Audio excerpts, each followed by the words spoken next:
Louis Cardinals.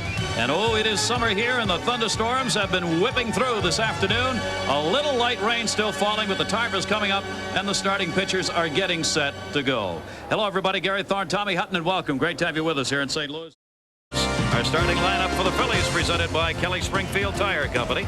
Lenny Dykstra leads it off. Ruben Amaro will make the start in right field. Batting third, John Kruk in a bit of a slump right now at first base. We told you Dave Hollins would be back. He'll bat cleanup, play at third base. Man with all the bucks behind the plate, Darren Dalton. He'll be doing the catching. There's Pete Incaviglia in the lineup, playing in left field tonight. Mariano Duncan will be the shortstop. He'll be batting in the 7th hole. Morandini at second base will bat 8th, and on the mound tonight, one of two left-handers we'll see. Danny Jackson makes the start.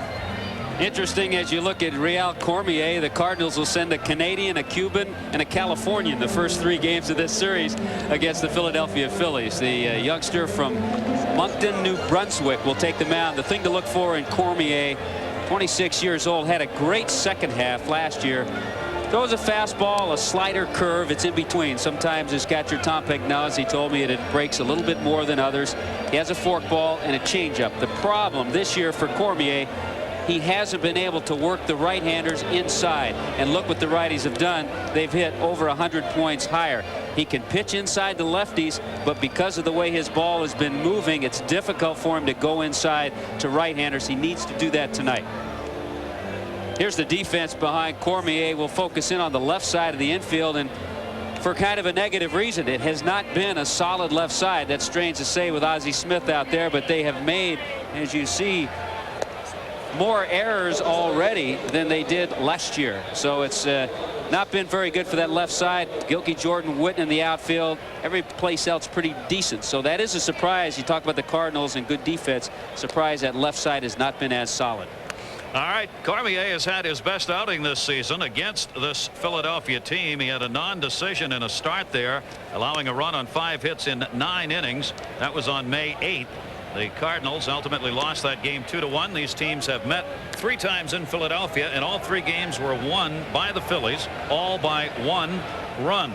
There is Lenny Dykstra. He's the only Philly who's played in all of the games thus far this season. You see his numbers among the leaders in the league. He'll be leading it off. Dykstra, Amaro, and Kruk. The left-handed hitter steps in, and we're ready to go. Late start here because of the rain, but skies continue to clear off at a temperature that was up over 90 degrees today. Very humid. Typical weather, St. Louis in the summer. It's dropped down, I bet you, a good 10 or 15 degrees here after that thunderstorm went through. Yeah, Gary, and no problem for the pitchers because neither pitcher started to warm up. They knew the game would be delayed a few minutes, so both Cormier and Danny Jackson should be at their best. Good on-base percentage for this leadoff man who gets it done. 6th best in getting on, and we're underway as the breaking ball of Cormier catches the inside corner on Lenny Dykstra. Dykstra's 1 for 7 lifetime against Cormier and the chances he's had against him. Lenny struggling with injuries for the last 2 seasons. Played only 148 games over the last 2 years.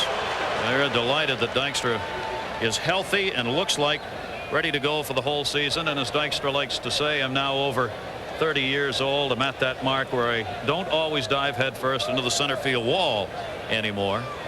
0-2 delivery to him, misses up high. 1 ball, 2 strikes. That may be good not only for Lenny Dykstra but for Philadelphia as well. Well, you know Lenny for a few years. You can certainly appreciate his quote not too long ago. He said, I'm in the best shape of my life. That includes my brain. So he's getting smarter as he plays in the major leagues longer. That's another good sign. He's called out on strikes.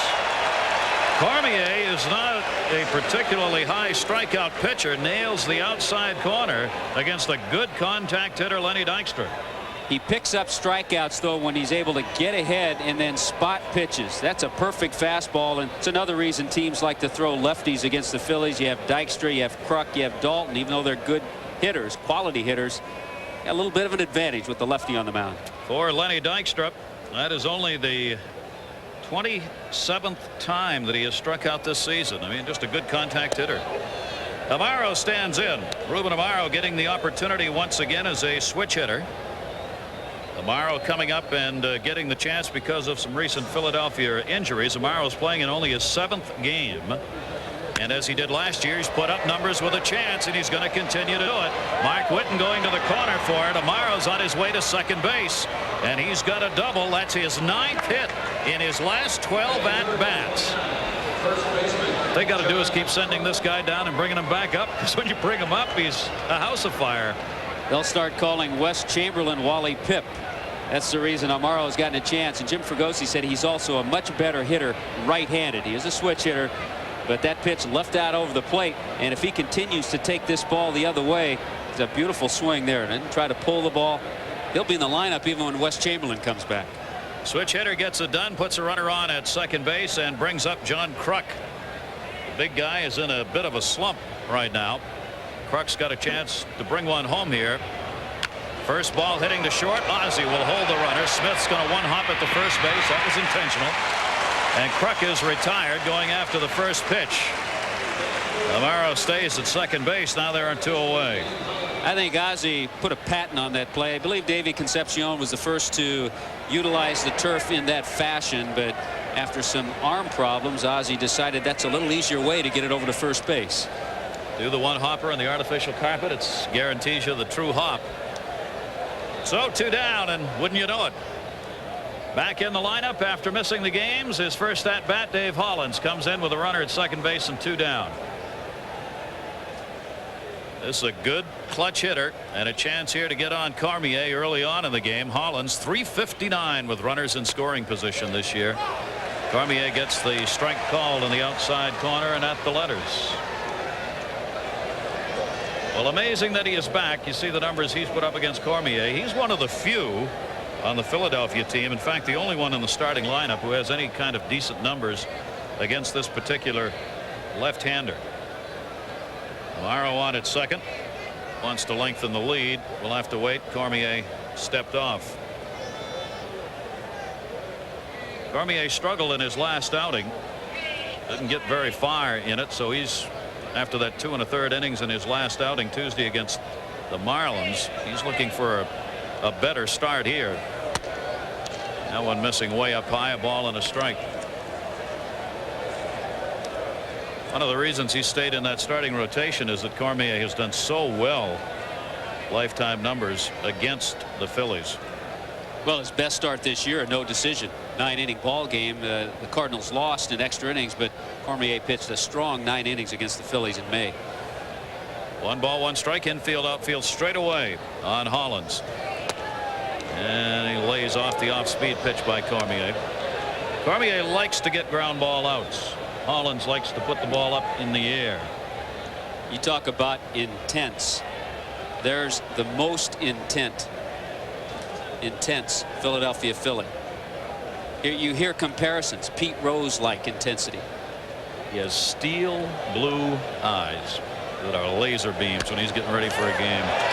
Cormier popped him up behind home plate. Pagnozzi may run out of room. Oh, what a play! Tom Pagnozzi, he knew where he was, went down on one knee, and the #1 defensive catcher in baseball last year shows you how to get it done. The amazing thing is that he knew exactly a couple of peaks. He had to go around the on-deck circle, got a little extra skid on the turf, didn't get much help in the dugout. What a tremendous play. Just a great catch. Runner left on at second base. No score after the first half. Chris? And we are back as we go to the bottom half of the first inning. One of the guys you're going to get to see in the lineup for St. Louis is Greg Jefferies, right there. One of the hottest hitters in baseball. Our starting lineup for the St. Louis Cardinals, presented by Kelly Springfield Tire Company. Joe Torre will have Bernard Gilkey in the lineup. Bit of a bad knee, but he's in there anyway in left. Ozzie will bat second, the shortstop. Jefferies, who we just took a look at, batting third, playing at first base. Cleanup batter Todd Zeile at third. Right fielder is Mark Whitten. He'll be followed by another recent call-up, Brian Jordan, playing in center field.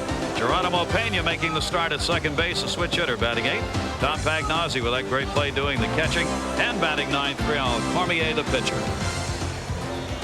And a real solid left-hander he's been. Danny Jackson, veteran pitcher. He's 31 years of age.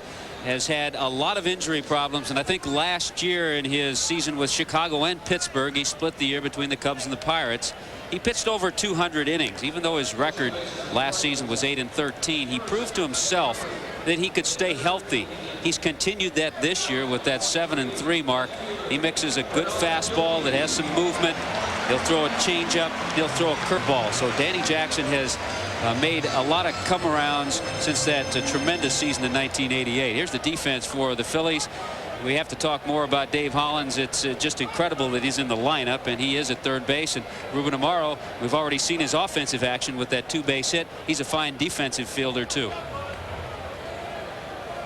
So the St. Louis Cardinals with a good defensive play early on get their opportunity with Gilkey, Smith, and Jeffries leading it off here. Cardinals come into this having won their last 4. They return from a road trip where they went 8-2, including the 3-game sweep against the New York Mets at Shea Stadium. So they are a red-hot team, 18 wins in their last 23 games. Both these clubs having great months of June. Gilkey making the start in left field. They hesitated a bit. Joe Torre did before the game tonight. Tommy and I were waiting for the lineup. Little extra. Jackson gets the pitch in there for a strike. Gilkey's got a little pull behind the knee, muscle or tendon. Came out of the ball game in the 4th inning on Saturday, so he was a little tentative, but he went out and ran in the outfield before they had to put the tarp on and said, I can go. 0-2 count on him.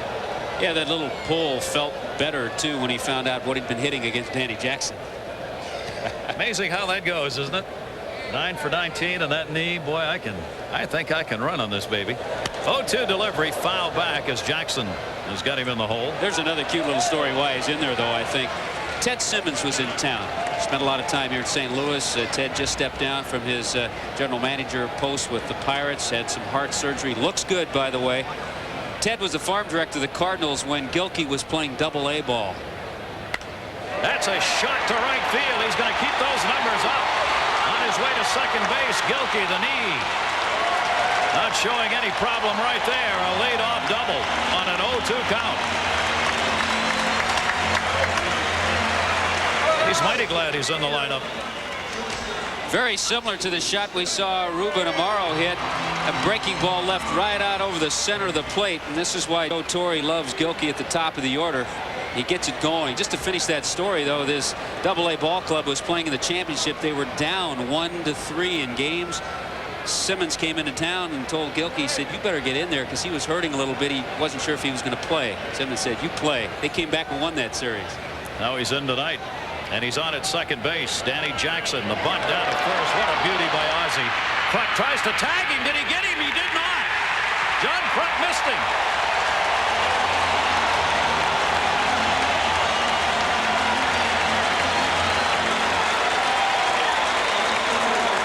That should be an error on John Kruk. And Jackson's in trouble. First and third, nobody out. Well, they're calling it a base hit. I think Kruk could have been a little better in his histrionics. If he just pretends that he has made the tag on Ozzie Smith, he may get the out call. But watch what he does. He swipes, then he looks like he wants to throw. By showing that he was going to throw, he's admitting that he missed the tag. He helped Terry Tate at first base, the umpire, by doing this, taking the ball out and trying to throw it. First and third now, and this is Danny Jackson's history. I think if he swipes at that, Gary, the way a catcher will do a player coming across the plate, he may get the out call. Just look away, and yeah. And here's the hottest hitter in baseball. Craig Jeffries with a 10-game hit streak up. Gray's got runners at first and third, nobody out. Infield in at first and third, double play second and short. And Jackson misses outside. For Jackson's whole history, the problem has been the first inning, the first batter. Throughout his career, he always allows the first guy on. He's got one of the highest percentages of the leadoff man getting on base in every inning of anyone in the history of the game. Runner goes. Ozzie's running right where he was supposed to be. Mariano Duncan had to go off his glove. Run is scored. Ozzie goes to second. Second base. Safe. Jeffries in with a double.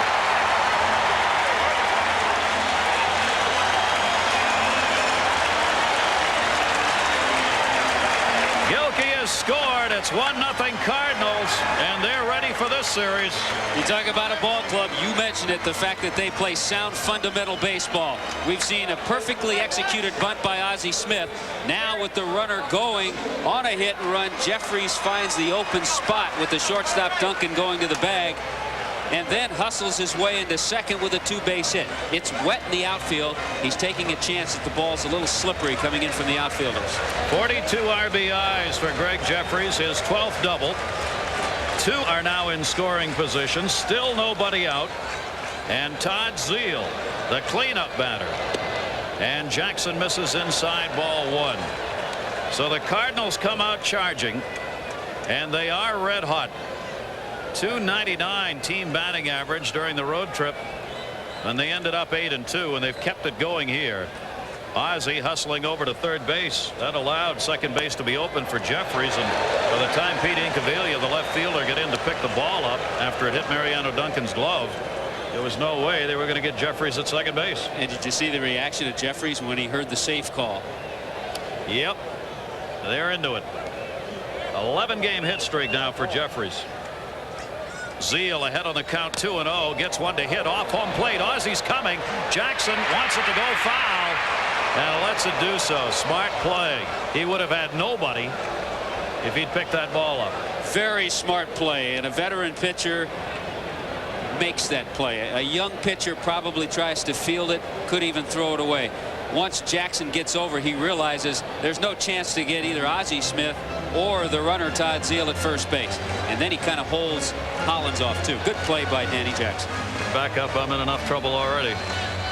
A run in here on 3 hits. Todd Zeile 1 for 8 lifetime against Jackson.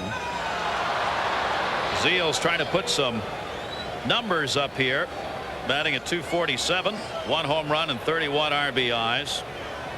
16 errors, as Tommy was talking about. He'd like to get the season a little more positive. Fouls that one back off. Jackson holds the count at 2 balls and 2 strikes. The guy who's had to move. Still trying to learn, I think, that that's going to be home for him, and it isn't all that easy yet.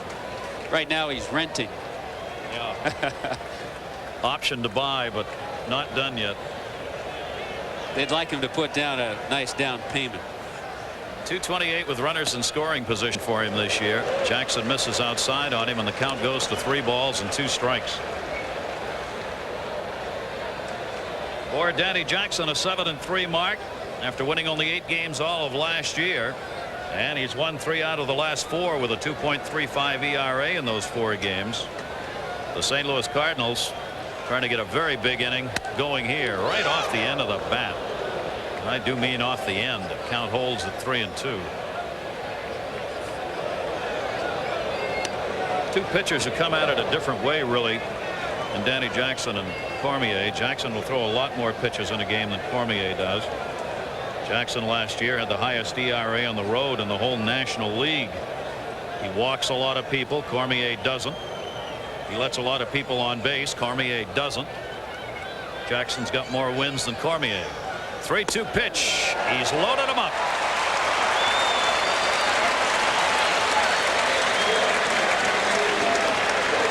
Todd Zeile has drawn the walk, and the bases are loaded with no one out in the first inning.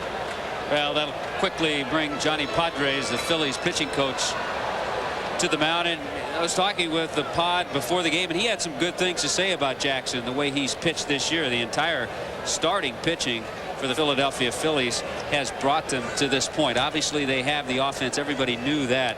But the starting pitchers, Tommy Green, Schilling, Ben Rivera, guys like that, they have done a tremendous job. Well, Jackson, at least now he's got a chance for the double play. He's got Ozzie at third, Jeffries at second base, and Zeile has drawn the walk. 36th walk of the year by Danny Jackson. Bases loaded for Mark Whiten. Whiten, a switch hitter. Jackson's pitch is fouled off. Whitten's .241 right and .238 left this year. A natural right-handed hitter, really didn't start switch hitting till he became a professional. Never played much baseball as a youngster. Didn't play baseball until he was a senior in high school. Can you believe that? Now he's in the major leagues. That's pretty incredible. Great athletic abilities to do that. Jackson misses down low on it. For Witten this season, he's gone 3 for 6 with the bases loaded and has 10 runs batted in these situations. So he has gotten it done. And they are full right now. The Cardinals already leading 1-0. 1-1 the count. Witten chops it down to third. Hollins, foul ball. Tough call for the umpires right there. If the ball is in front of third base, home plate umpire is supposed to make the call. Third base umpire Jeff Kellogg waited, knowing that ball hadn't gone by as Hollins moved over the bag to get it. The umpires have to kind of look at one another as well as the ball on those plays. That's right. There's teamwork amongst the umpires as well. They have to work hand in hand. A lot of hand signals to get things going. Last thing they want is one of them to go one way and one the other.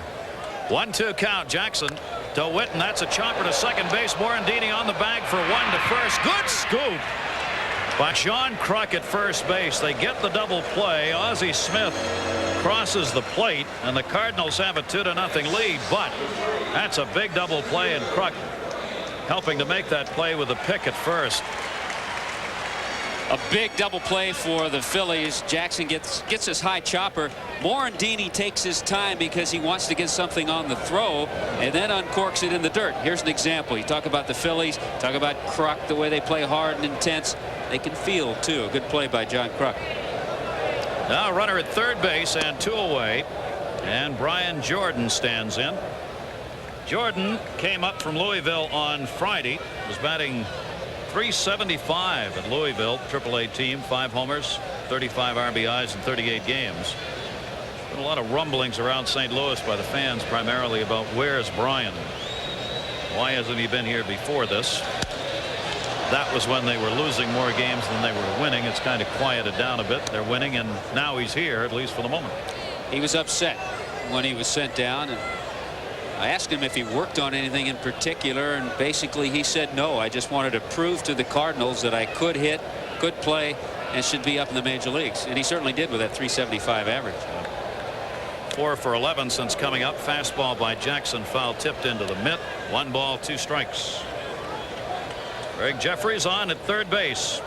He has the only RBI in this inning, and a double to go along with that to put him on at second base with that RBI. He's waiting for Jordan to see if he can get him home. 2 down.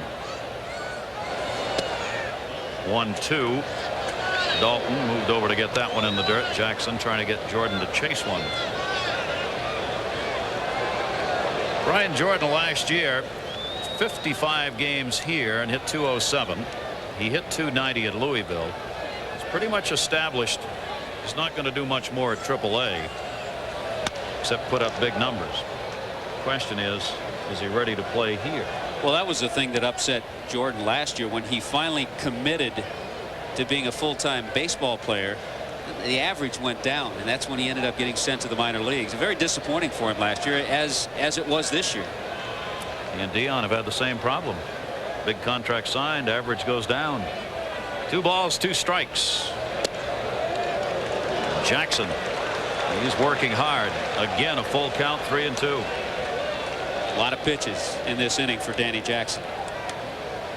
Jackson, a ground ball pitcher. The artificial carpet.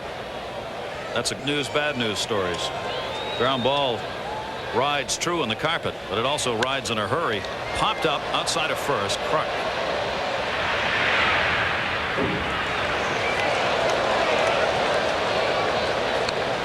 It'll stay at 3-2.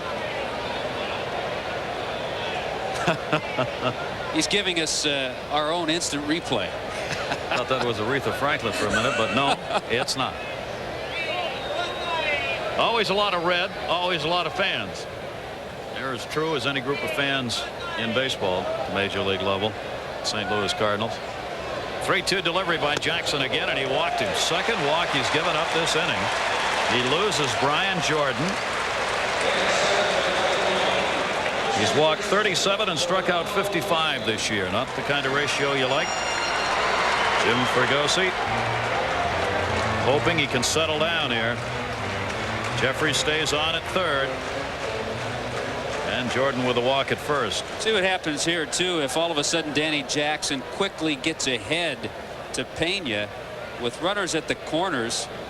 Joe Torre could maybe send Jordan, get something going, maybe steal a run with Jeffries coming across the plate.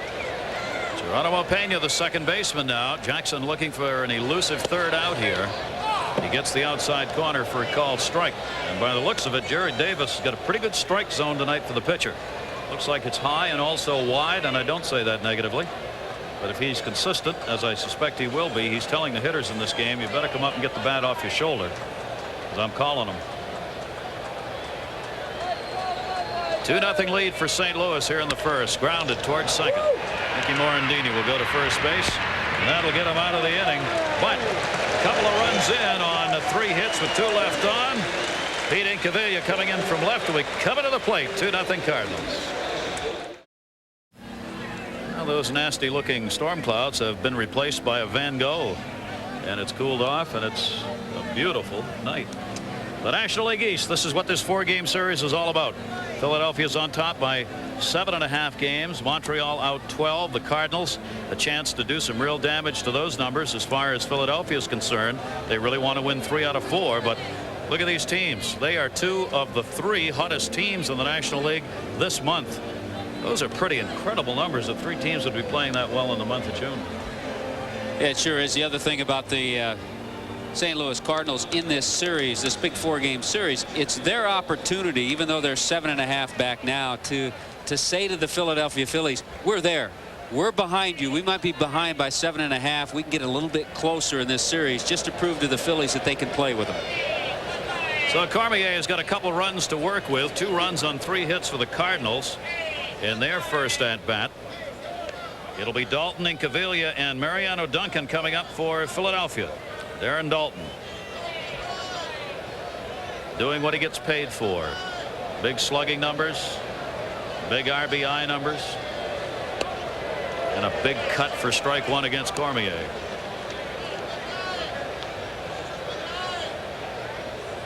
Darren Dalton piling up the extra base hits this season. 16 doubles, couple of triples, and the 15 home runs. So certainly he's getting that done. He's struck out 58 times, but he's also walked 56 times. Kruk, Dykstra, and Dalton are 1, 2, 3 in walks in the league. So you get those guys on with the kind of thump Philadelphia has. You're getting that kind of on base percentage. No wonder they lead everybody in runs. See that last pitch to Dalton? That's what they want Cormier to do to the right-handed hitters. He got ahead 0-2, just missed off the plate inside to Dalton. He wants to do that to the righties too. 1-2 delivery, got that inside as well. Jeffries, and Dalton is retired. 1 away in the second. You talk about those numbers as far as the base on balls with the Phillies. That would surprise a lot of people. I think people think the Philadelphia club is a free swinging club, goes up there, hacks at a lot of pitches. As I mentioned before, they're very patient. That's a real credit to the ball players, because when you have guys who are as free swinging at pitches as they are, they really have learned to control their at bats. Pete Incaviglia. Inky's found a new life, and right now it is a mighty sweet one. He's putting up some great numbers. Incaviglia, first ball hitting to center field. He got that one a little out on the end of the bat, but he got a lot of it. It'll be hauled in on the warning track 400 feet away by Jordan, but Inky missed a home run by the fraction on that one. By the way, talking about all those walks, let's not include Inky in that group. 7 walks for Incaviglia this year, but anytime you get the pitch out away from him, and this especially is a hitter that Cormier needs to stay inside. You get it away from Incaviglia, doesn't matter where he's playing, what ballpark he's in, he can hit it out. That one was just a little bit too far outside when he reached it on the end of the bat. 2 down, nobody on. Mariano Duncan. This is what a pitcher loves to do after your team has scored runs for you. Come back in the next half inning and retire the side in order. Put a little tack in the story, and he's trying to right here with 2 down. Notice the difference in these 2 pitchers. We saw Jackson throwing a lot of pitches. We've seen Cormier get ahead. First pitch strike. He's ahead here 0-1 with 2 down. Duncan really behind on an upstairs fastball. Strike 2. Philadelphia Phillies this season against left-handers, and Cormier is the left-hander they're facing. They are 17-8 against left-handed starters. This Philadelphia team has done well against southpaws. 0-2 delivery just missed. St. Louis against left-handed starters this year, they are 13-7. And the Phillies do see a lot of left-handed starters. Teams will change their rotations occasionally just because of the lefties in their lineup. Cormier with a 1-2. Laid it in. Great off-speed breaking ball. Duncan just wasn't looking for it. Cormier's got a couple of strikeouts here, and the 2 innings pitched retires the side in order. 2-0 Cardinals. Pagnozzi takes the pitch down. No, in the strike zone for him. Cormier and then Gilkey will follow. 7 came to the plate for the Cardinals in the first inning. Cardinal catcher goes to Lenny Dykstra in center. Dykstra is shading over to right, puts it away, 1 down. You talked about the inning that Cormier had. Jackson now needs to come out and settle in to kind of erase what he did in the first. He can't totally erase it, but he needs to come out quickly, and Johnny Padres, his pitching coach, would like to see him do that, and I'm sure talk to him between innings. It's a long way to go. Settle in. Still a lot of innings to play here.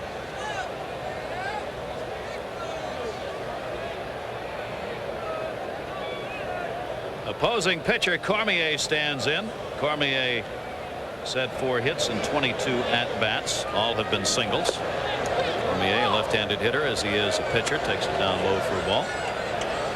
Real Cormier out of Moncton, New Brunswick, Canada. Played community college ball in Rhode Island. Went back and played on the '88 Canadian Olympic team. And one of the few from the maritime provinces of Canada who's made his way to the major leagues and still makes his home there with his family. Beautiful country. 1 ball, 1 strike. Cormier, 26 years old. Ground ball to second base. Pena's got it. Maldini's got it. Cormier's retired, and there are 2 down. That looks like a relatively easy play, but sometimes you'll see a first baseman move to his right to go after that chopper, and all of a sudden you involve the pitcher. Because Jackson's a left-hander, he's a little slower in getting over to cover first, so a little communication there between Morandini and Kruk. Morandini said, "I have it." So that allows Kruk to get to the bag. So a chance for Jackson to have the good inning. Fly ball to center field by Gilkey, the leadoff batter. Dykstra moving over, and Jackson does what Tommy was talking about. He settled down, retires the side in order. We've completed 2 in St. Louis. Cardinals up. Always a family crowd on hand here, and great looking kids here. And certainly, Tommy, we should recognize tonight passing of Roy Campanella, one of the great Dodgers of all time and one of the great stories of human history. A man who knew him well right there. Well, certainly anybody that came in contact with Roy Campanella, Johnny Padres remembers him extremely well back in the 1955 World Championship season of the Brooklyn Dodgers. Padres pitched Game 7, won 2 games in that series, complete game shutout. He said he never shook off Campanella 1 time in that game. Last out, Elston Howard, he remembered it. Campy, the all-star catcher, spending 17 years in a wheelchair after the injury that took him out of baseball, playing but not out of baseball, and helping young players. There's a base hit. Morandini's 9 for his last 19. Mickey Morandini going after the first pitch of Real Cormier has a leadoff single here in the 3rd inning for the Phillies. Their 2nd hit of the ball game. It didn't take him long. He's red hot right now. Morandini kind of settles into the Philly lineup, and at times pitchers will forget about him because they concentrate on some of the other hitters who might hurt him with the long ball. And he makes contact. Has hit lefties pretty well because he sees them a lot. Now Danny Jackson needs to do the job. He needs to get him in scoring position. Phillies want to try to cut the lead right here at half. Todd Zeile has moved in at 3rd base. You see he has done well. In fact, 100%. Squaring around is Jackson, and they'll hold him on at first base. Jackson's opportunity to get a runner in scoring position. Jackson this season has picked up 4 sacrifice hits. Ben Rivera has 9. My gosh, he's gotten it done when he's been pitching.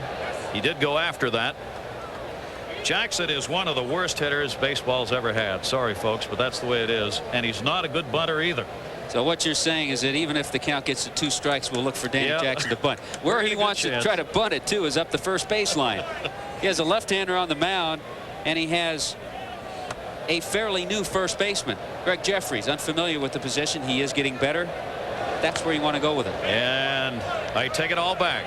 Cormier makes the play and needed some help from Pena, who came over to make the play. Sacrifice runner at second. Let's check in with Chris. All right, Gary, Budweiser takes us to Yankee Stadium, bottom of the 6th. Buddy Groom, proud to be a Bud, but not on this pitch to Don Mattingly. Oh, those Tigers. Whoa, what a road trip. A disaster underway for them. And it all started in Baltimore, where they've had a horror show. We were there on ESPN the night before our broadcast for that comeback game. The second greatest 2-out, nobody on comeback in baseball history that Baltimore had against Detroit. Lenny Dykstra now. Morandini on at second base. Pena 2 down. Morandini moves over, and you see these Philadelphia hitters. They know Cormier is going to throw strikes, and they are going after the first pitch. Morandini's over at third, but there are 2 away. Dykstra's 0 for 2. First pitch, but he's not throwing it right down the middle. He's been able to hit some spots and get some movement with that fastball. So there's a difference. If you just lay it in there first pitch, then you're going to get hurt.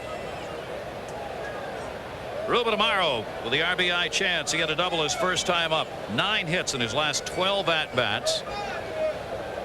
Runner at third. And Cormier comes in with it. That a nasty pitch. At the knees, inside corner of the plate. Not going to do much with that one.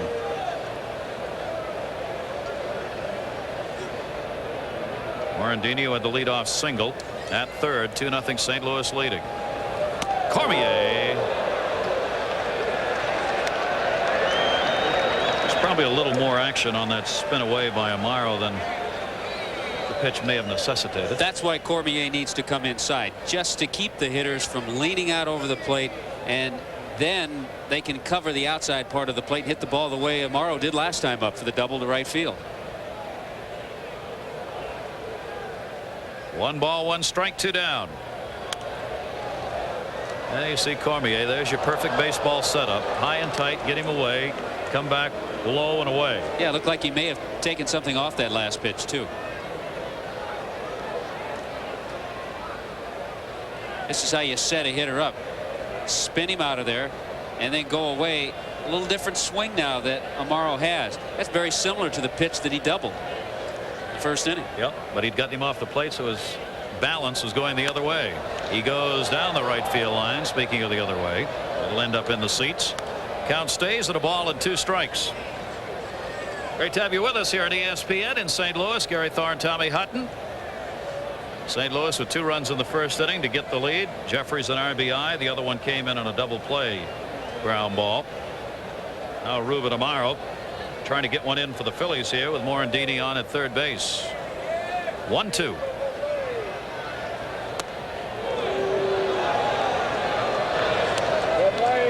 Cormier loves to tease you. He's got that great control. 12 walks in 74 innings.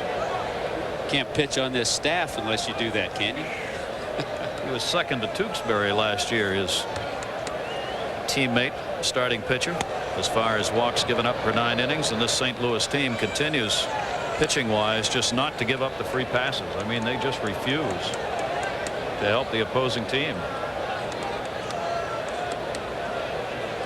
3 balls, 2 strikes, 2 down.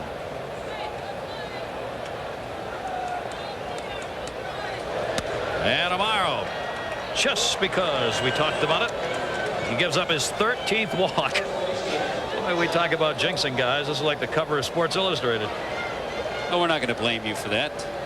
But they do have a staff. All you have to do is look at Tewksbury this year. 98 innings. He's only walked 6. Some of the other teams. How about those Giants? A fellow by the name of Juan Marichal, a part of that group. He didn't walk many either. Now runners at the corners now. Of course, you give up just the 1 walk here and no more, they'll keep those kind of numbers going. John Kruk has had just 1 hit in his last 18 at-bats. This is not a guy who goes through these kind of slumps really more than once a year. He is such a consistently good contact hitter that rarely does he go into any kind of an extended slump. But 1 for 18 for John Kruk is a slump. Still hitting at .343 in the year. Cormier, that nasty at the knees inside corner. 2 strikes.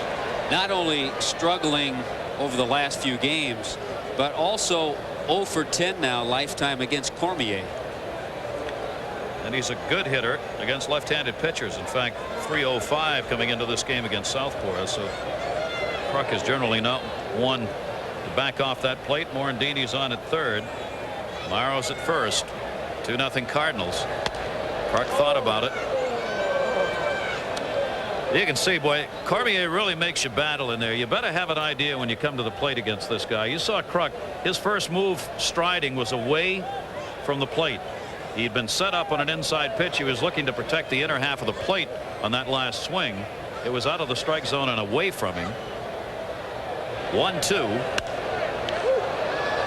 He'd like to have that one back. Yeah, that swing right there, though, is why John Kruk hits left-handers so well. He's not afraid to take the ball the other way. He'll wait and wait. The longer you wait, you won't be fooled on that slider or breaking ball coming from the lefty. They never said he was a pretty boy, and they never will. But boy, could he play this game. Hey, you're only quoting Jim Fregosi. That's right. 1 ball, 2 strikes with a big smile on his face. Cormier with a 1-2 delivery, and Kruk goes towards the middle. Ozzie Smith steps in the bag, and that's it. He had him played perfectly as Ozzie was moved over to second base. So a single, 2 are left on. Jeffries will be coming up when we come back. Danny Jackson ready to go, and Ozzie's ready too. Swung on and missed. Ozzie Smith had a single in the first inning. Came across to score on the back end of a double play. Ozzie's hitting at .277 on the season. And having a very good year, already surpassing last year's numbers for RBIs. Had 31 last year, already has 33 this year. Morandini. And it'll take care of him, and Jackson gets the first out here in the third inning. You know, interesting, looking back with Greg Jeffries coming up, looking back at that base hit he picked up in the first inning. With the runner, Ozzie Smith, going, you don't know who's going to cover. Some hitters, you know exactly. If the hitter's a dead pull hitter and he's right-handed, shortstop will stay there, second baseman will cover. But as you saw in that base hit, Duncan, the shortstop, went over. Jeffries sprays the ball. Tough to defense. Very tough. And has decent enough power, so you have to protect the alleyways on him. .333 now, an 11-game hit streak, an RBI double in the first inning for Greg Jeffries. Darren Dalton is third at RBIs coming into this game. Pete Incaviglia 7th in the league, and Jeffries is starting to make a run at him. Danny Jackson has settled down now, retiring the side in order in the second inning and getting Smith to start out the third. Watch the power that Danny Jackson generates from his leg strength when he delivers a pitch. Really gets maximum usage out of those legs. Center field. Dykstra.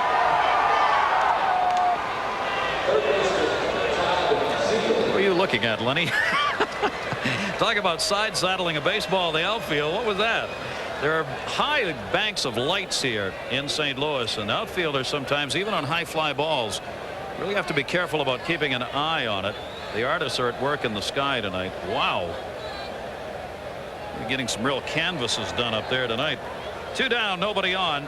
Todd Zeile drew a walk his first time up, takes it down low for a ball. Lenny, being the art connoisseur, which I'm sure he is, just admiring the sky. I'm telling you, you said that and not me.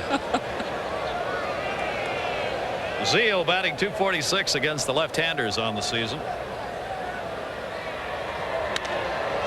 That's to short. Mariano Duncan. John Kruk makes the good stretch, and that'll do it. So that's going to be 7 in a row retired now by Danny Jackson. We've completed 3 here in St. Louis. The Cardinals with 2 in the first lead 2-0. Couple of runs in the first inning for St. Louis. Jeffries the RBI. The other came on a double play ground ball. And our coverage of Major League Baseball here on ESPN continues. And you don't need a headset, just the TV clicker, as you'll see the Giants and the Dodgers tomorrow, 10:30 Eastern, 7:30 Pacific. John Burkett and Oral Hershiser will be making the start in that game. That great rivalry of Giants and Dodgers continues, and you see here the Dodgers moving up now after being down in the cellar start of the season. 11.5 games behind a San Francisco team that's making Atlanta wonder, wait a minute. Incredible run by the Giants. A little problem. Matty Williams is going to miss some time, has a pulled muscle in the rib area, so the rest of the offense will have to pick up an incredible pitching the Giants have been able to get for Dusty Baker. Great start. Here in St. Louis, 2 runs, 3 hits, no errors for the Cardinals. No runs, 2 hits, no errors for Philadelphia. Raul Cormier going for the Cardinals has walked 1 and struck out 2. Danny Jackson has walked 2, no strikeouts for him. And Dave Hollins, who popped out his first time up, leads it off 4, 5 and 6 in the Philadelphia order here in the 4th inning. Out in front of the off-speed pitch, strike 1. It'll take a couple of days. Anytime you're out for 2 weeks, no matter how much batting practice, and he really has only been taking batting practice for 3 days, it takes a while to get that timing back. But they're happy to have him back. He's got to be happy to get, obviously he's happy to get back, but especially in this situation. He's 5 for 18 against Cormier. He's 4 for 13 this year against St. Louis with a home run. He's batting over 300 against left-handers. So if you got to come back, you might as well do it in that kind of setup. A towering pop-up behind third. Foul territory for Zeal. And Hollins is 0 for 2, popping out to lead off the 4th inning. One of the little problems Zeal has had this year, we talked about his 16 errors.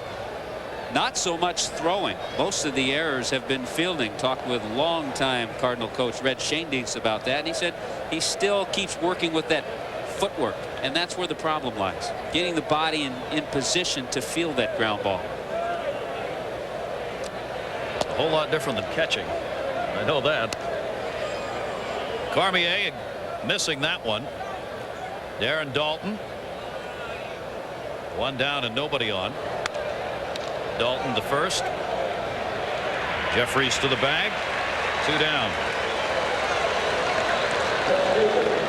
We've been talking about Cormier working inside to right-handers, how it's a little easier for him to do it against left-handers. Well, he's been on tonight. He's come inside a couple of times to right-handers. We've been able to point that out, and that pitch ran inside to Darren Daulton, the lefty. Well, you see him pitch like this, you wonder how his record can be 4 and 4. This is his 12th start. He's appeared in more games than that, however. If he could pitch against Philadelphia all the time, he'd have 20 wins already, I guess. They need him to get on a run the way he was last year. He started 0-5 and then finished strong at 10-5. Throws very few pitches, and that's what he's doing tonight. 4th fewest thrown per batter last year. Oh, look at this. Deep left field. Incaviglia. Upper deck. Goodbye home run. No question off the bat.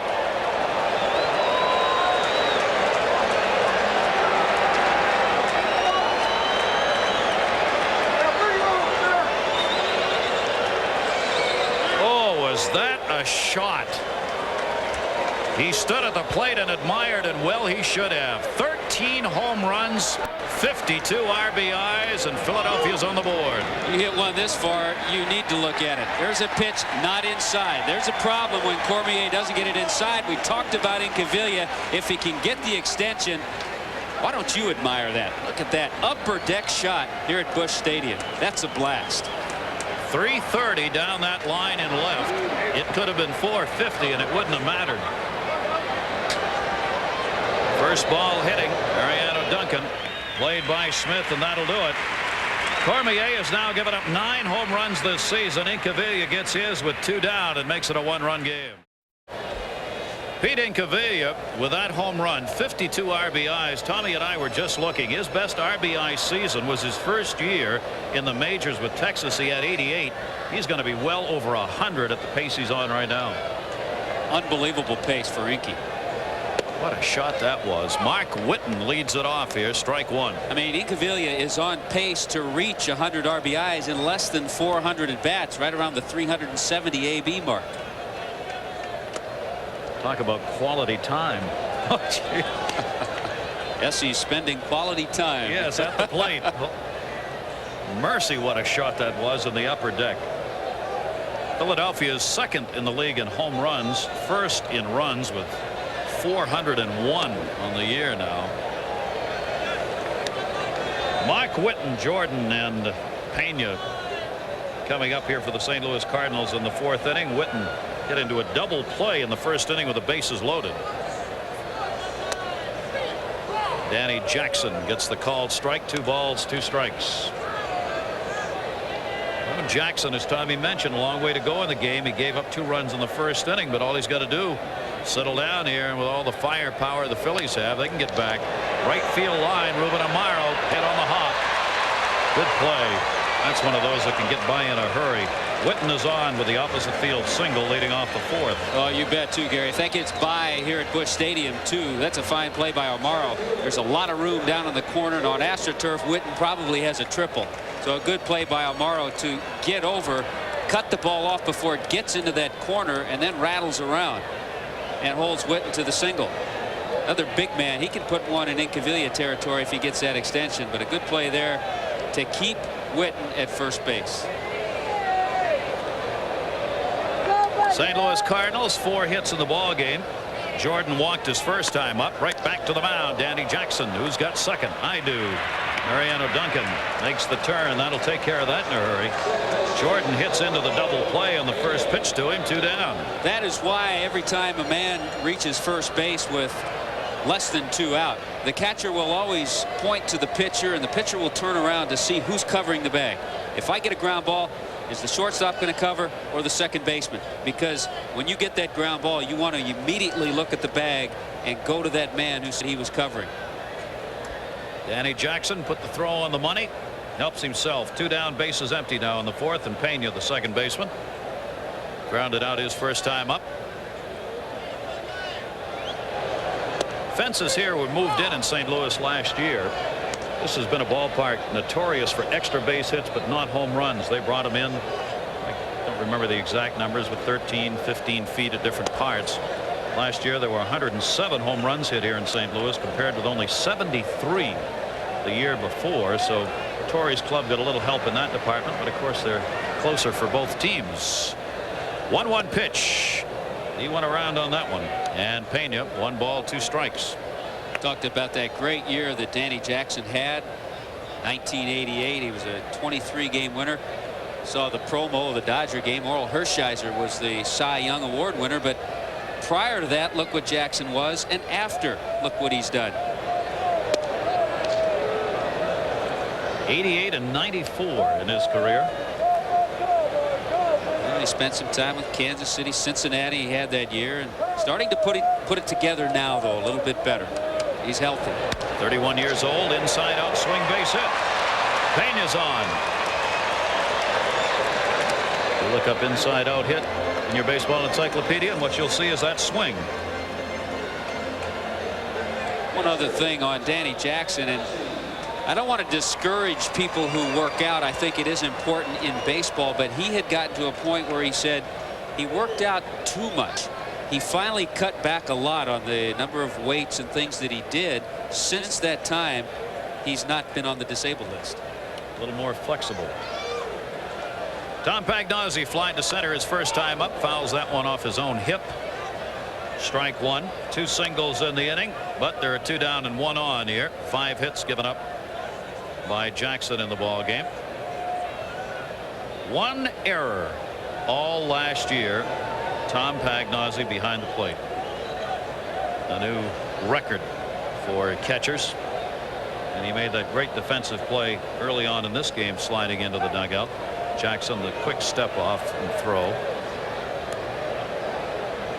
Pagnozzi has always been an outstanding defensive catcher. The question has been whether or not he can put up the offensive numbers to justify a starting position.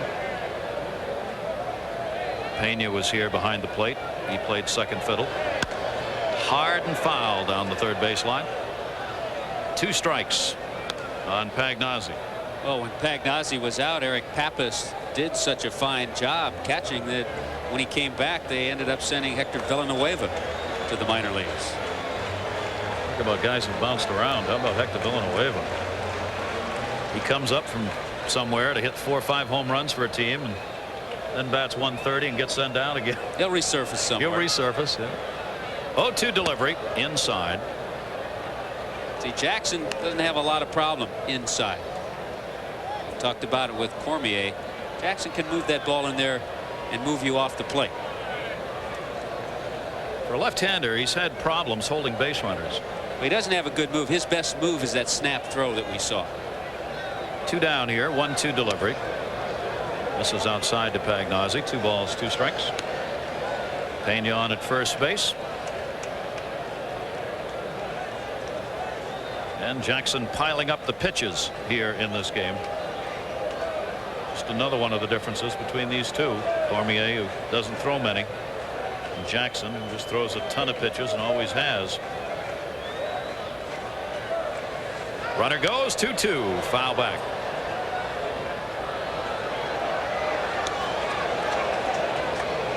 Pagnozzi had a pretty good line when he came back. Since he's been back 6-7 ball games, he's hit the ball very well. And Ryder came up and said, "Nice to see you get your stroke back." He said, "I never had it." He said, "I was hitting 175 when I got hurt." Pretty self-effacing to say that, isn't it? Jackson with a 2-2. Runner not going this time, and he missed outside with it. You can guess pretty good as a base runner on Jackson. No guessing here. 3-2, 2 outs. But generally, once he lifts that leg, he's going to go to the plate because he doesn't have a move that way. His best move is that step off and throw over. And he has a hesitation when he gets the leg up there. It's that brief fraction of a second hold before he comes to the plate. 3-2, and he walked him. Jackson has surrendered 3 walks.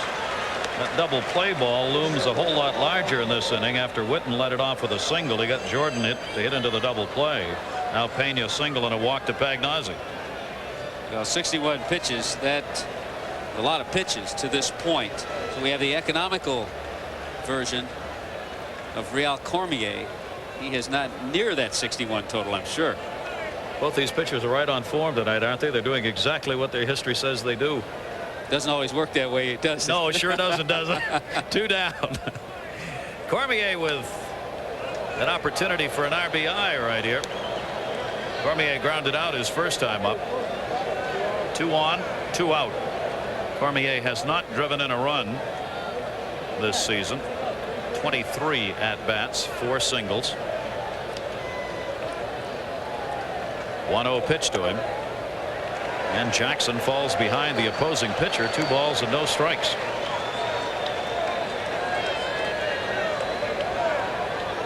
Yeah, Jackson can really dig himself a big hole here after the Incaviglia home run that made it a 2-1 ball game. He really needed to come out here and have a nice quick inning. And that hole's getting a little deeper, especially if he loses Cormier.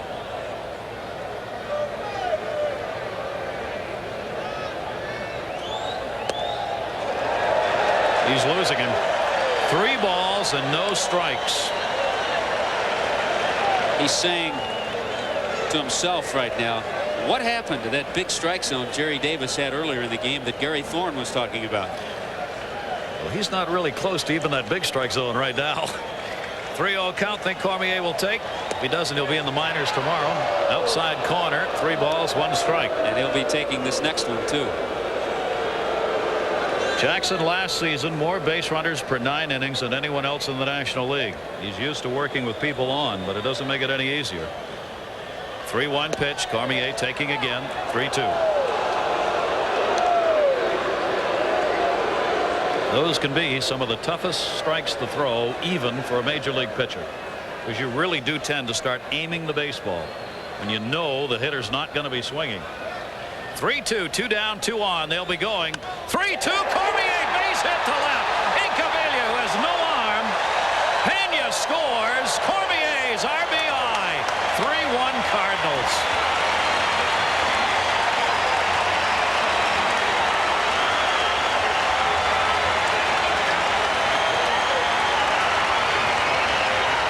First first RBI of the year, had just 2 RBIs last season. Jackson comes through with 3 straight strikes, but Cormier comes through with a nice little swing. Hit that ball sharply, and once it hit that outfield turf that's wet, skipped right to Incaviglia. Kept his head in on the pitch. That'll drive him nuts in that dugout, though. Falling behind the opposing pitcher 3-0, coming back 3-2, and giving up a 3-2 RBI single. And especially after Incaviglia had cut the lead last inning. Now Bernard Gilkey. That's the 3rd single this inning, along with a walk, but for that double play ground ball. This could be an enormous inning, and still may be. Gilkey had a double in the 1st inning. Jeffries brought him home. 1st and 2nd occupied here. Pagnozzi at 2nd. Cormier, the pitcher, at 1st. And Jackson really struggling with the strike zone now. 2 balls, no strikes, and obviously upset about his battle with Cormier. Interesting alignment that the Phillies have in the outfield. Gilkey, straightaway hitter, but Incaviglia, the left fielder, is actually playing him to pull. Dykstra straight away, so there's an enormous gap there in left center. Bernard Gilkey waiting, goes after it to right field. Amaro moving in and over, puts it away. So a strange inning, but a run scores, 3 hits, a couple are left on. Cardinals up by 2 again. Gary Thorne and Tommy Hutton, welcome back here to St. Louis. Cardinals have the 3-1 lead, first of 4 between these 2 teams, with the Phillies leading in the division by 7.5 games over the St. Louis Cardinals, who are trying to cut some ground. And Cormier right now is getting the job done. He has walked 1 and struck out 2. Pete Incaviglia's 13th home run, the only RBI up there for Philadelphia. Cormier has given up 9 home runs this season. He gave up 15 during the course of the year last year, so about the same pace for him. Really, Cormier this season hasn't been in that starting rotation all along. This is his 21st ball game, but his 12th start. There was a time, I remember 3 or 4 weeks ago, I was in here doing a game, and at that time Cormier was not in the rotation. But if he continues to pitch this way, and really the key for him, and we've been talking about it, that fastball inside, keep the righties back, don't let him lean out, and he's done it so far. He was 3-1 lifetime against Philadelphia, the non-decision, as we said, in the only game he's pitched against them this year. Mickey Morandini, a base hit his first time up. Look at the bat that you can see at the bottom of his hands. He may be the only man in Major League Baseball this day and age who chokes up almost like Nellie Fox. Nellie Fox, that's what I think of every time I see Morandini. Nellie had more under his hands than he did on top when he hit, and used a bat that was as big at that end as it was on top. I mean, the thing was a piece of wood, big barrel bat Nellie Fox used to hit with. Just poke the ball in the outfield, and Morandini a lot like that. 1 ball, 1 strike. Cormier wheeling from the first base side, goes ahead on the count, 1-2. Dennis Menke doesn't mind seeing that kind of hitting going on, because he did a little of that. He did it. He had a little power, though, every once in a while. He can hurt you with a home run. 1-2 to Morandini. Cormier just missed the outside corner. That's what you want to do. You get ahead 1-2. If you miss with that pitch, that's where you want to miss. You want to try to get the left-hander to chase that breaking ball away from him. Morandini, 3 hits and 11 at-bats against Cormier in his career. 2-2 delivery. Full house. With a home run by Pete Incaviglia, Philadelphia has now tied San Francisco for the team lead in home runs. Both have 77 on the year. Philadelphia, though, as we said, way ahead in runs in the league. To short. Ozzie. Let's check in with Chris Myers. All right, Gary, Budweiser to Cleveland. White Sox trailing 2-0 in the 9th. The man on for Frank Thomas. Deep to right. Wayne Kirby goes back to make the catch. Thomas did extend his hitting streak to 18 games earlier in the game. Eric Plunk saving it for Jose Mesa as the Indians shut out Chicago 2-0. Wayne Kirby putting the big hurt on the big hurt. Absolutely. How about those Indians, Carroll? Ground ball foul outside of first. Carroll works in our truck here from Cleveland. Great Indians fan. She was telling me today, look out. The Tribe. The Tribe. course, she's also recently married, so she hasn't followed a lot of baseball lately, but she'll be back into the game shortly. Huh? 0-1 the count. And fouled off by Danny Jackson, who laid down a sacrifice bunt his first time up. All right, coverage of Major League Baseball continues tomorrow. You'll see the Kansas City Royals and the Texas Rangers. McRae going at it at 3:07 starting today's play. Gonzalez at 3:28. Two of the stars you'll see. That's tomorrow at Wednesday rather at 8:30 Eastern. Danny Jackson, right field. Could it be? Yes, it is. Jackson's on his way to second base. A little tit for tat after Cormier had picked up the RBI. Jackson comes back against Cormier and delivers a double with one down here in the fifth inning. Well, sometimes these swings aren't all that pretty, but they get the job done. And the reason a fastball away and up, if a pitcher's going to hit a pitch, that's the pitch it's going to be. Not great form by Danny Jackson, who came into the game hitting .088, but so far tonight he's perfect. He dropped down a nice sacrifice bunt, and now a two-base hit. He's got two doubles on the year. I mean, for Danny Jackson, really not bad at all. Just stayed in there and poked it the other way, and they were playing so shallow. Once it got by Witten in right field, it was gone to the wall. That's hit number 4 for the Phillies, trailing here 3-1. Lenny Dykstra takes the strike in the inside corner. Lenny's been called out on strikes and has grounded out. 1 for 9 in his career against Cormier. You see not the good clutch hitting that has been expected from Lenny Dykstra in his career. Not yet, anyway. Missed outside. Usually what that number means when you see a hitter has not had success with runners in scoring position is that he's not being patient in those situations, and he's swinging at pitchers' pitches that are not good strikes to hit. See what he does here. 1-1 against Cormier, who really likes to tease you out of the strike zone like that. He stays off that one. 2 balls and 1 strike. That's probably just what you were talking about, Tommy. The advanced scouting report on Dykstra would say just that to Cormier, and so he's putting him just a little bit outside the strike zone, trying to get Dykstra to chase a little bit. Dykstra batting only .234 against left-handers this year. Cormier can't get him to bite and falls behind. 3 balls, 1 strike, 1 away. First base open here with the number 2 hitter, Ruben Amaro, waiting on deck.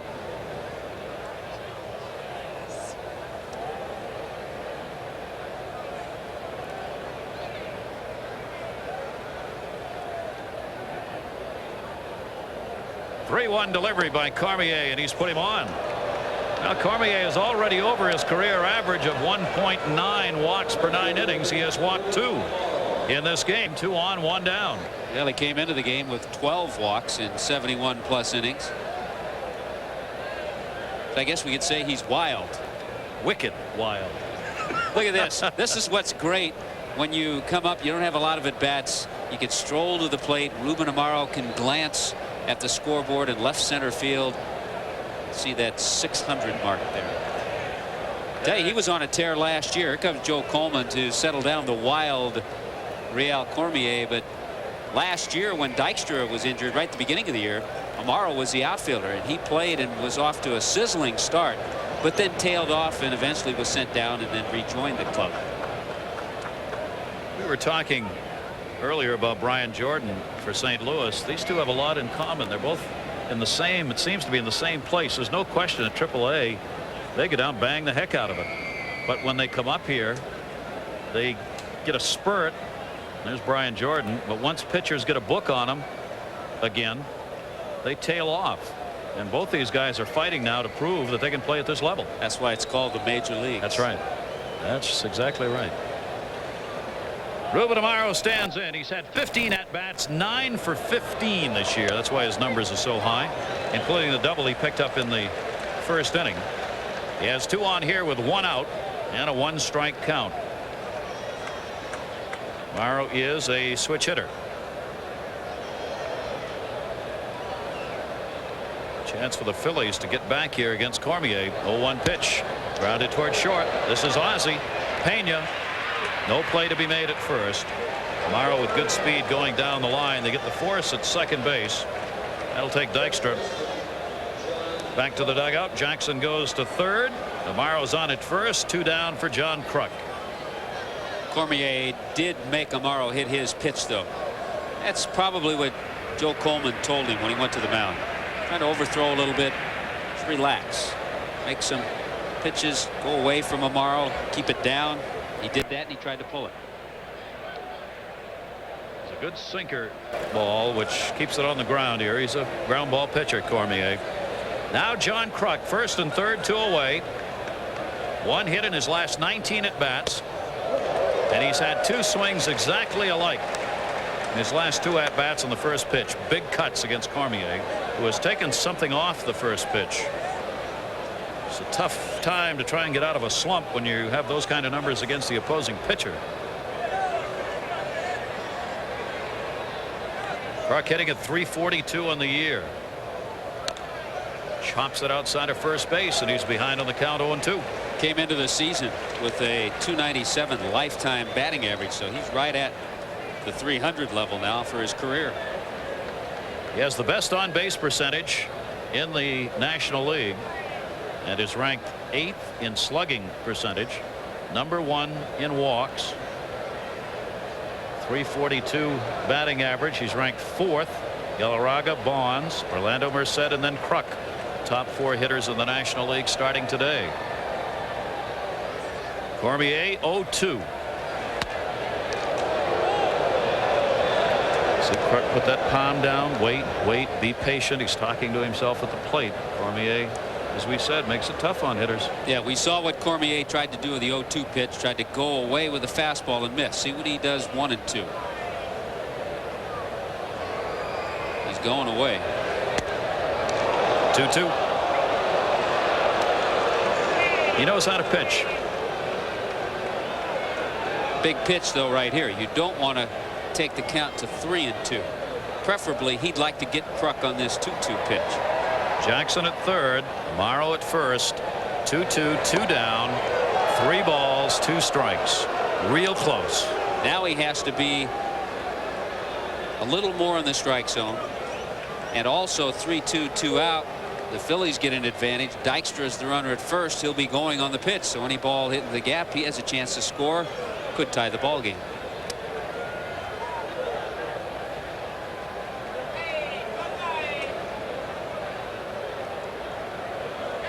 On Pagnozzi. 3-2 count. Got him! Took something off it. Kruk ahead of it and over it.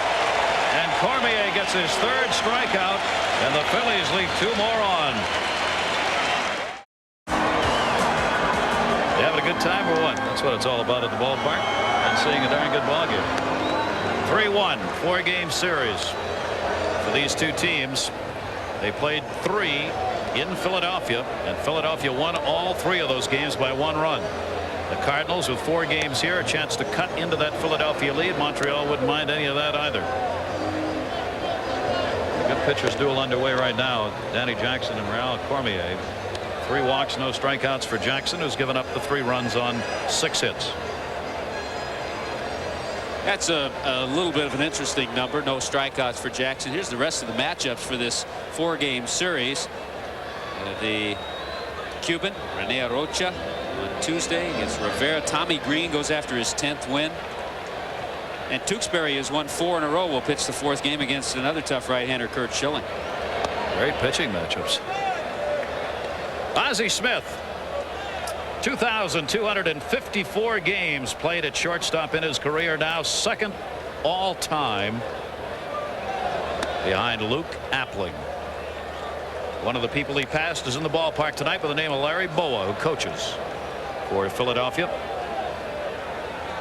He moved ahead of Larry Bowa, who had been 2nd.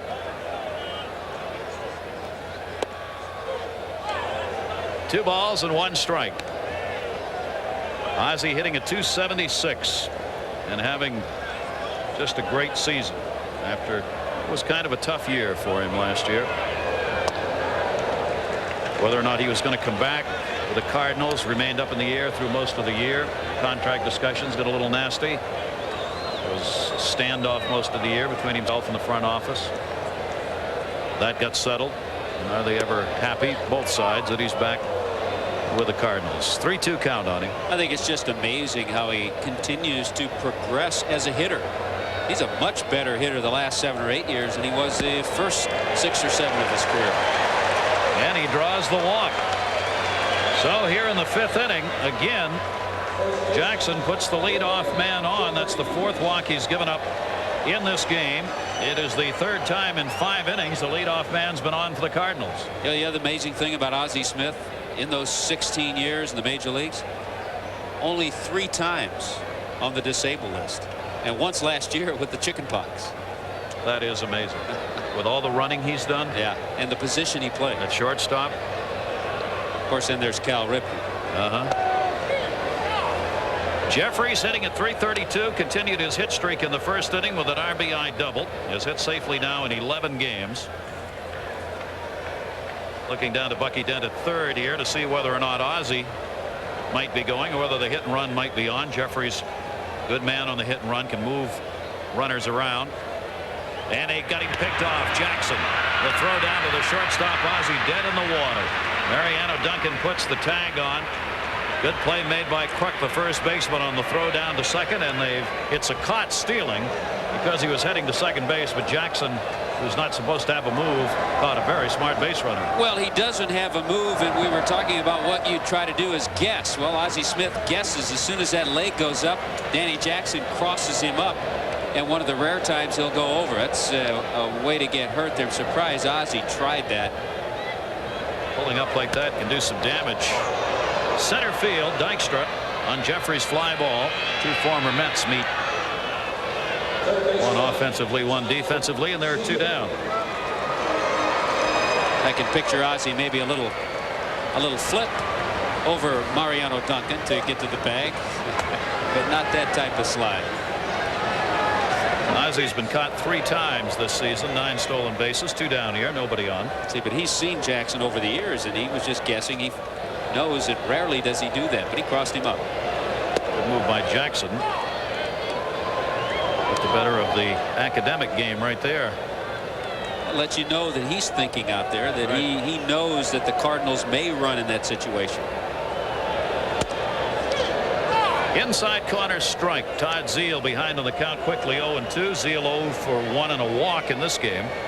3-1 lead. Cardinals on top. RBIs have gone to Cormier and Jeffries. The other run came on a ground ball that ended up in a double play. 2 down here. 1 ball, 2 strikes. I think the other real disappointing number for Todd Zeile is that home run number. Just 1. They expect more home runs from Zeile. He's shown them in the past that he can hit some home runs. 1-2 is chopped. Mariano Duncan showing us a little Ozzie move right there.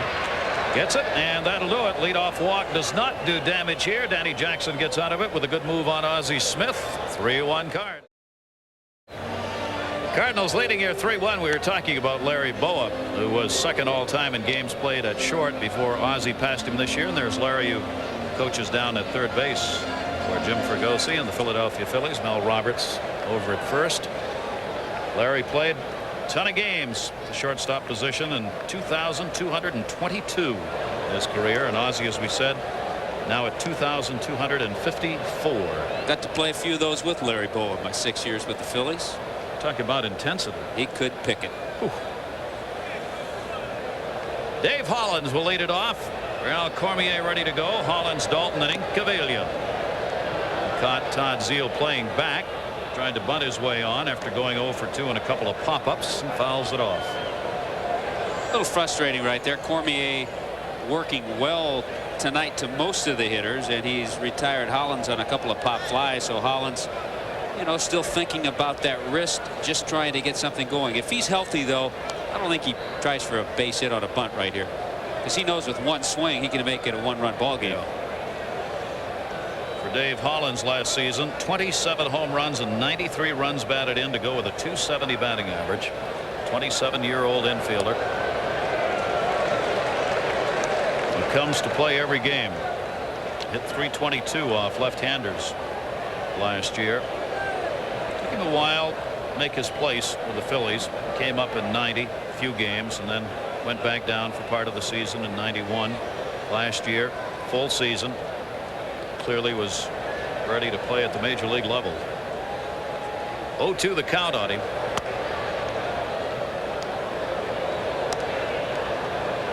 This Philadelphia team, as any team in a pennant race has got to be, you got to win on the road. Last year they were horrendous. 29-52 on the road. Ouch for Philadelphia. They are 23-12 this year. Enormous turnaround for them, largely because of pitching. They got hammered on the road last year. Their hitting stayed up pretty well, but they gave up so many runs on the road and got behind so early they were never in games.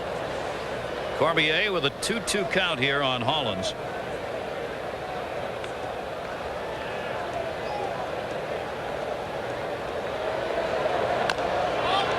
Stay in the batter's box, fouling that one off the inside of his leg after the hop on the ground. Even though Hollins swung the bat well in batting practice, Jim Fregosi was saying he probably swings it a little easier from the right side. That's another reason he wanted to get in there tonight. But I guarantee once Hollins gets in there, he'll stay in there. He wants to get on base, the guy who's waiting on deck. After what we've already seen from Incaviglia, this ball game could be tied up with one swing of the bat if they can get somebody on here. 2-2 delivery, center field. Jordan, ooh, misjudged it, makes the catch. That was a tough ball to play, a sinking line drive that never got very far off the carpet. Well, you have a big, powerful hitter in Dave Hollins. Every once in a while, you'll hit one off the end of the bat, and as an outfielder, that ball comes at you like a knuckleball. And this was knuckling out toward Brian Jordan. He went back, paused a moment, then realized he had to come in a hurry and really recovered nicely to make the catch. Tip of the cap to Brian Jordan in center field. Yeah, that's his natural position too. Langford is on the DL and he has been playing center, but Jordan feels more comfortable in center field.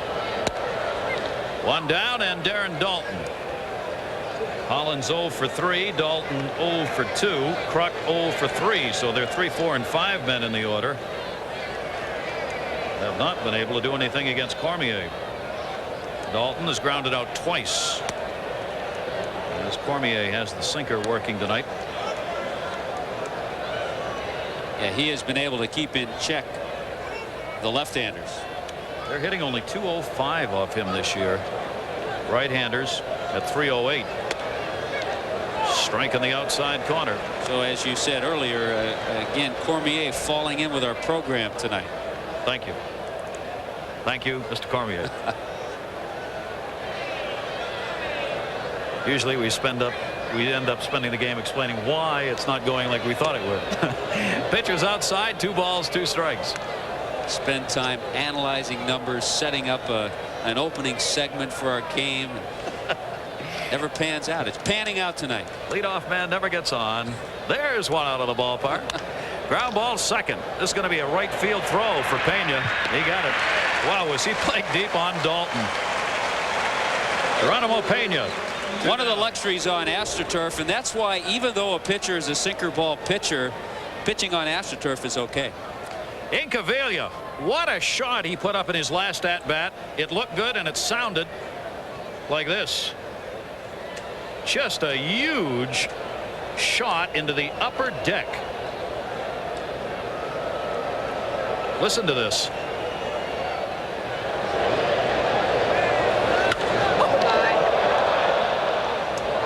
Fouled off down the right field line. There is a sound to this game. Ballparks, people in them know it. Boy, you can hear one that comes off the sweet spot on a bat, and that was on the sweet spot. And that's why there's just something strange listening to that ball fly off aluminum. Yeah. The ping isn't quite the same as the thump. I'll tell you what, though, Incaviglia, when he played 5 years, the Texas Rangers averaged 25 home runs. There was never a question as to his power. You'd give, of course, as far as strikeouts, he'd average about 150, 155 strikeouts a year. But you always knew you were going to get some long ball with it. He certainly gave us one to watch in this one. Came in the 4th inning, his 13th home run with 2 down off Cormier. 3-1. It is still the only run up there for the Phillies. 2 down here in the 6th inning. Nobody on. Take it outside by Incaviglia. 1 ball, 1 strike. Yeah, Cormier, as you were mentioning, has held that middle 4 in check, including the home run by Incaviglia. That's the only hit. 1 for 11. Inky fouls that one back. Incaviglia against left-handers this season, .294 coming into the game, but has hit 7 of his 13 home runs now off left-handers, and that's to be expected. I mean, that's the way he's being used, and that's what they acquired him for. You know, last year he was caught up in a youth movement in Houston. Jim Eisenreich was a reserve outfielder with the Royals, and Milt Thompson was a bench player. Now they're all tremendous role players for Philadelphia. That has made an enormous difference on this team. It has. There's no question. The moves that were made by Philadelphia with those names on the bench now have really helped this team. Milt Thompson right there on the right. Inky fouling off Cormier here. I mean, you even think ahead, not to say it's going to work out, but at least Jim Fregosi has it. This game stays close. You know you're going to see Lee Smith. But knowing that you can pinch hit with an Eisenreich or a Milt Thompson, a couple of veteran left-handed hitters, helps a little bit. Doesn't mean it's going to work. Makes you feel a little bit better about it. Gives you some room to make some moves, at least try it. 2 balls, 2 strikes, 2 down. Incaviglia standing out, making Cormier wait a moment here. 2-2 delivery. Check swing. They want to check it first. No. That's one of the areas where Incaviglia has improved a little. That's a pitch a few years back in the American League for him that he swings at and he strikes out, and he's headed back to the bench. Instead, he stays at the plate. 3 balls and 2 strikes. Cormier trying to get him to chase one. He has struck out this season 44 times. 7 walks. 3-2. Incaviglia. He's having a good at-bat right now. He's really working Cormier. This is the first time Cormier's had to throw this amount of pitches to any single batter in the game. That's right, too. And the way Incaviglia is swinging the bat, he's going to start making pitchers think. Not too long ago, Incaviglia hit a big 3-run homer against the Braves after they had walked Darren Dalton. What an uppercut he has. Home run on the brain. 3-2. Towering fly ball down the right field line, heading to the seats. He is fun to watch. Can you imagine some of those home runs that Inky hit at Oklahoma State pinging off that aluminum bat? That's scary. Can you imagine pitching against him with an aluminum bat in his hands? Put that BP screen back up in front of the mound out there to just protect your life. No company would insure you in that kind of situation. Cormier and Incaviglia doing battle. 3-2.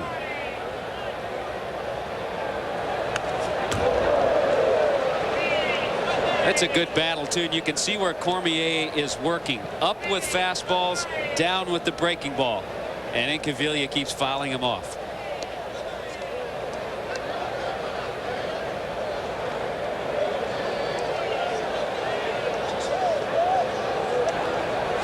Three-two still. Talking about Incaviglia at Oklahoma State, 48 home runs one season in 75 games. Had 100 career home runs. Wow. Yeah. Never played a day in the minor leagues either. Folks don't go to the refreshment stand when people like Incaviglia come to the plate. I'll tell you that much. 3-2. Cormier and Incaviglia. Cormier wins, but I'll tell you, that's a standoff right there as Cormier had to earn it. His 4th strikeout of the game retires the side in order. First ball hitting down the right field line and hauled in. Navarro going over into the corner to get that one. So Witten, who had singled in his last at bats, now 1 for 3. One away here in the Cardinal half of the 6th inning. Witten, Jordan, and Pena coming up with St. Louis leading at 3-1. Brian Jordan had a walk his first time up, then hit into a double play in the fourth inning. The Cardinals got 2 runs in the first inning. Jeffries an RBI double. The second run on a double play ground ball. They added to it in the fourth. The RBI going to Cormier, the pitcher. Strike taken. Jackson still hasn't struck anybody out. Has walked 4. Gets the leadoff man here in the 6th inning. And missing outside with that. Even though Jackson doubled his last time up, he is the 3rd hitter for the Phillies when they bat in the 7th inning. So you would have to think this might be the last inning for Danny Jackson. 1-1 delivery by Jackson. That's pushed to right field hard, but stays up for Amaro. There, that ball was tagged. There are 2 down. Let's check in with Chris. All right, Budweiser to Boston. A 3-2 Milwaukee lead. Bottom of the 9th. Bases loaded. Scott Cooper back through the middle. Spires and Thon wait, and it goes through. Greenwell and Calderon score, and the Red Sox win with 1 out in the 9th. They've won 7 straight. Let's go back to St. Louis. Boston Red Sox have won 7 in a row now. 9 games out starting the day behind Toronto, and they've got Detroit, New York, and Baltimore in front of them. That one fouled off by Pena. Not too long ago, Gary, the Red Sox dropped the 4-game series to the Blue Jays in Toronto, and there were rumblings about the job of Butch Hobson. That little spurt maybe has saved Hobson's job. Especially those kind of comeback wins. Pena singled and scored in the 4th inning, batting .261. 2 down, 0-1 count, nobody on. Jackson fouled off. Count goes to 0-2. Kind of a revolving door with the second base situation for the Cardinals. It seems like every time I come here to St. Louis to do a game, it's either Oquendo or Luis Alicea or Geronimo Pena. Happened to catch Pena tonight. And all pretty darn good. 0-2 delivery. One of the reasons Pena's in there tonight, he's had 4 hits and 6 at-bats against Jackson. Not a lot of at-bats, but certainly has done well with it. So there's Alicea. You sit. I play. 1-2 the count. This is down low. Pena is the offensive minded of the 3, and Joe Torre really prefers Oquendo on the bench. He's a better player coming off the bench. Did a good job filling in at short when Ozzie got a day off yesterday. 2-2 to short. 1 hop. Talk about an atom ball. Duncan makes the play, and that'll take care of the side. 1-2-3. Danny Jackson getting it done here, but the St. Louis Cardinals still have the 3-1 lead. After 6 innings, the Cardinals have the 3-1 lead. Great to have you with us here in St. Louis. Gary Thorne, Tommy Hutton, and just the kind of ball game we expected. These 2 teams playing really well. A pretty good pitchers duel. Yeah, it sure is, and it was a great matchup with Cormier going up against Incaviglia after Inky had touched him up for a mammoth shot. We talked about the way he worked him up and down. Fastball up, got him to foul it back. Comes right down with a breaking ball to get a big strikeout. Good pitching by Cormier. Beat Incaviglia. There you see the reaction that he had to it. Don't say these guys don't come ready. The intensity of this Philadelphia team, for all the discussion that goes on about how loose they are, don't lose sight of the fact that these guys always come ready to play.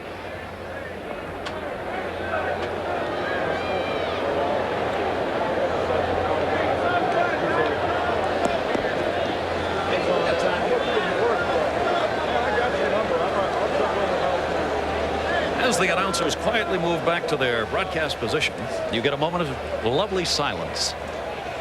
All right, we're ready to go here in the 7th. Mariano Duncan hitting at .245. First ball hitting right center field. That's a gapper. 1 hop all the way to the wall. It'll be played in, and a leadoff double. So the Philadelphia Phillies continue to threaten as they get the double from Mariano Duncan. His first hit, 1 for 3.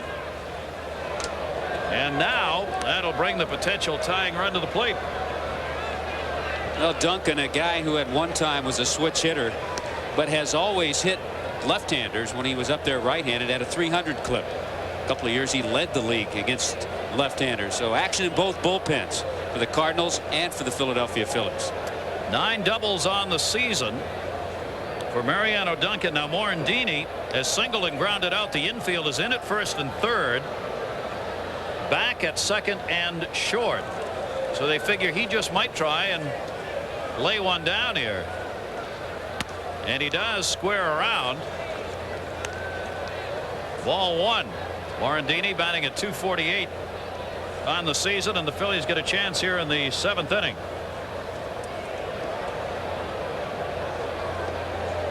Jackson due up next, and Ricky Jordan has come out in the on-deck circle for Philadelphia. 1-0 delivery. Morandini did not square, and that pitch fluttered up. And Pagnozzi looked like he was surprised what it was and where it was. With Ricky Jordan in the on-deck circle, numbers that I'm sure Fregosi and Torre know is the fact that Jordan is 4 for 7 against Real Cormier. There he is on deck to hit for Danny Jackson. 2-0 count. Laid that one in there. 2 balls, 1 strike. A note on that Dave Magadan score you saw there. He's up with Seattle. He had a couple of hits tonight. He's back with his uncle finally as skipper. Dave Magadan, if anybody deserves a break, he does. He's a great major league hitter, and everywhere he goes there's somebody ahead of him. A couple of Tampa natives in the greater Northwest now. Yeah. Oh, we wish him well. He's a wonderful man and an outstanding baseball player. Hopefully found a place he can stay and play. Morandini with a 2-1 delivery. That's a rocket to right field. Whitten over, makes the catch. The tag at second base by Duncan, but he's not going anywhere. Whitten with a great throw in. One of the better throwing arms in the major leagues, Mark Whitten. Certainly Mariano Duncan knows it, and always a crowd thriller when he comes up and pumps one back into the cutoff man. Joe Torre is on his way out. His bullpen is ready. They were throwing in the last half inning.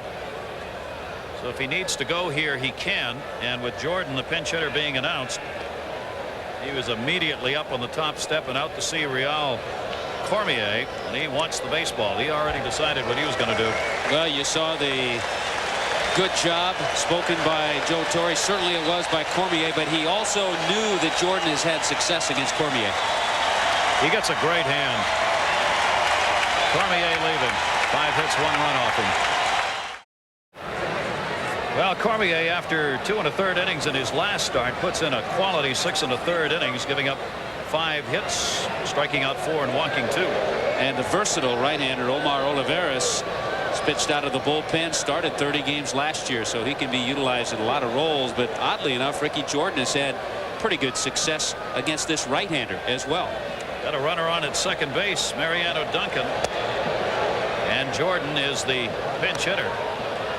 So the Phillies here in the 7th inning trying to get closer. They are trailing by 2. Look at the numbers he has against Olivares that Tommy was talking about. A no-lose situation perhaps for Jim Fregosi, and I'm sure he knew that. He stays in there no matter what. Omar Olivares, the right-hander, gets the high strike call right there. 1 ball and 1 strike. Ricky Jordan as a pinch hitter, 4 for 22 this season, including 1 pinch hit home run. There you see the numbers overall for him. Tough situation for Ricky Jordan. Could play first base with a lot of major league clubs. Jordan grounds it back to the mound off the pitcher's glove. Bobble, and no play will be made. That's a base hit. Jordan is on with a single. Olivares got a piece of that. Started up the hole, and then Pena came over, but he was going the other way from second base, so he had no way to set himself up to make the throw. And Duncan has to hold because he thinks Olivares is going to make this play. Watch here. You can't go because if you go, you're caught between second and third if Olivares catches the ball. Good play for Pena just to keep it from going into the outfield, or then Duncan does advance. But see, Duncan has to go back because his initial thought is that Olivares makes the play. And you see Ozzy's upset. Ozzy wanted him to let the ball go so that he could play it. He was heading in the right direction so that he could have made a throw to first. Pena going the other way couldn't, and Ozzy jumped up and down on the carpet after. Now Lenny Dykstra, 2 on, 1 out. And the leadoff batter, Dykstra, strike 1. Yeah, Ozzy had the good angle. He's coming from the shortstop position. If he grabs that ball, he may have a play. Ozzy looked like he was talking to Pena coming across the bag to let it go. Tough play, though. It's a reaction play, and Pena just reacted. And they looked like they might collide at one point there, so I think Pena was as concerned about somebody getting it as he was about who was going to get it. Dykstra down the left field line. Smith, the shortstop. Ozzy's got it, 2 down, big out.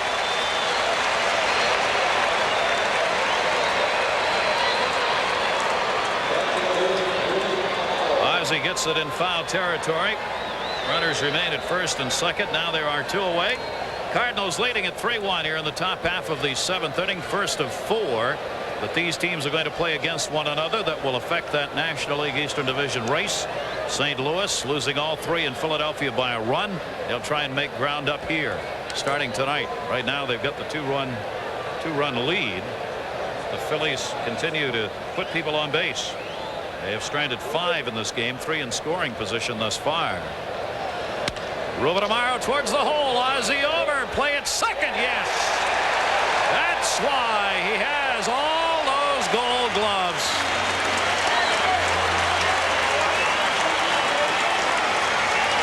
$13 to be exact, and he gets them because he does this.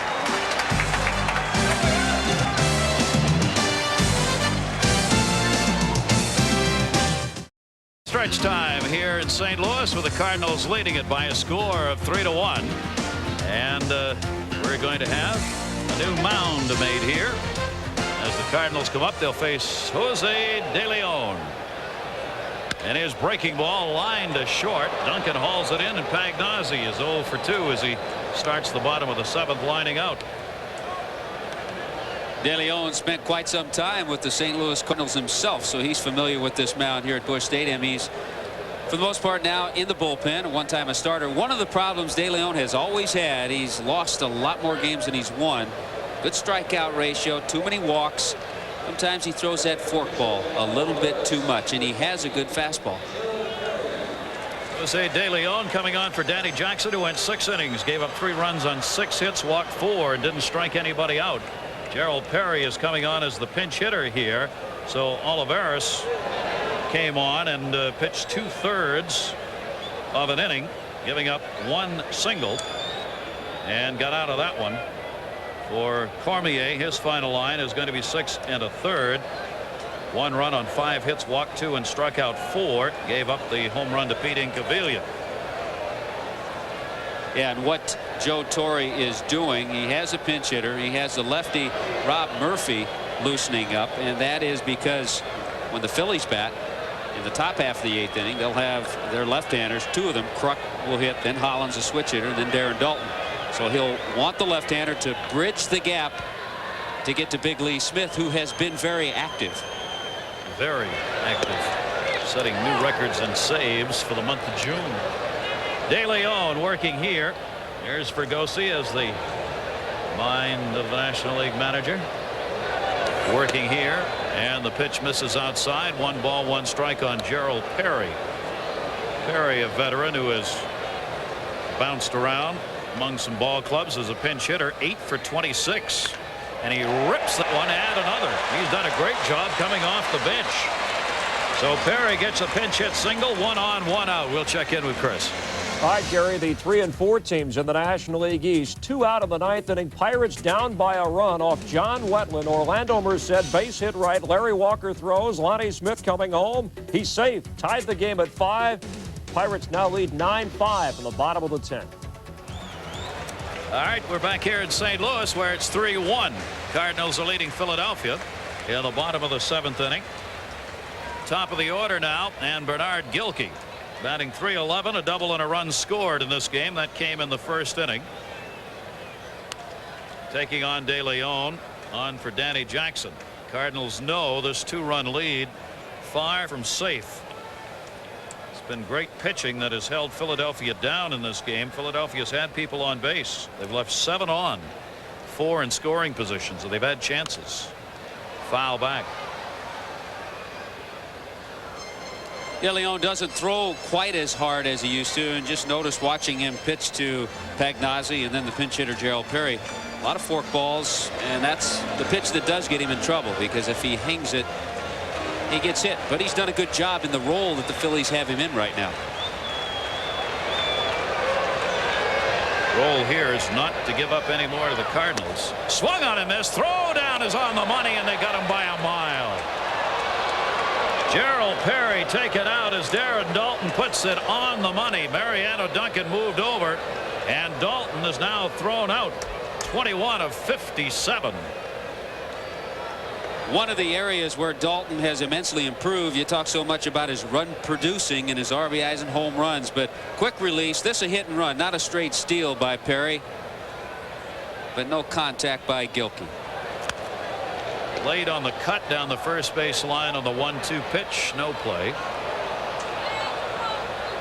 It's really interesting seeing the wheels turn with both these managers, talking about Murphy trying to get through the 8th inning, get it to Lee Smith, get past those left-handers, but then Jim Fregosi, as we were talking about, still has his hand full a little bit. He's got Milt Thompson and Jim Eisenreich. Milt Thompson I compare a lot with Gerald Perry, a couple of veteran left-handers who can really help your ball club. Good contact hitters too. De Leon coming with a couple of off-speed pitches. The count remains at a ball and 2 strikes. Torrey loves to manage but not over manage. Very sensitive to being in the game, knowing the moves to make, not doing the one that you don't need to make. He always talks about that and stays conscious of that in games. Really admits learning a lot from his Mets managerial experience with the Braves. De Leon missing outside takes the count full on Bernard Gilkey. 3 balls and 2 strikes to the Cardinal leadoff batter. Right-handers hitting only 148 against De Leon this year. He's a right-handed pitcher, as you see. Fouled off by Bucky Dent down at third. Count remains at 3-2. You know, actually thinking about it, Gary, interesting comparisons with these 2 managers tonight. A couple of fine players in their day, but also managers who learned. Jim Fregosi learned when he had to go down and manage in Louisville for 3 or 4 years. 3-2 to short. Duncan makes the play, and that'll do it. So despite the single, faced only 3. Big middle coming up for Philadelphia, including that man, Mr. Kruk, Rika Beck. Cardinals leading it after 7, 3-1. Philadelphia's middle of the order coming up. The man's been called on to do the work right there. Well, he's 33. He's a veteran. He's been in these situations. Was with Houston last year, and he has a pretty good stretch working, going back even to last year. 53 games. His earned run average in the 2s. The middle of the order hasn't done the job, and they've got a tough man to face here. And Rob Murphy has only allowed 7 home runs to left-handed batters in his career. That's why he's in there right now. John Kruk leading it off, is struck out, grounded out, hit into a force play, still batting .340 in the year, and still first ball hitting. Fouls it back off Murphy, strike 1. Murphy, the 3rd pitcher. Cormier, the pitcher of record. Olivares came on to get his 2 outs in the 7th. And now Murphy to try and take it a couple of innings, probably, at least 1 here, these lefties.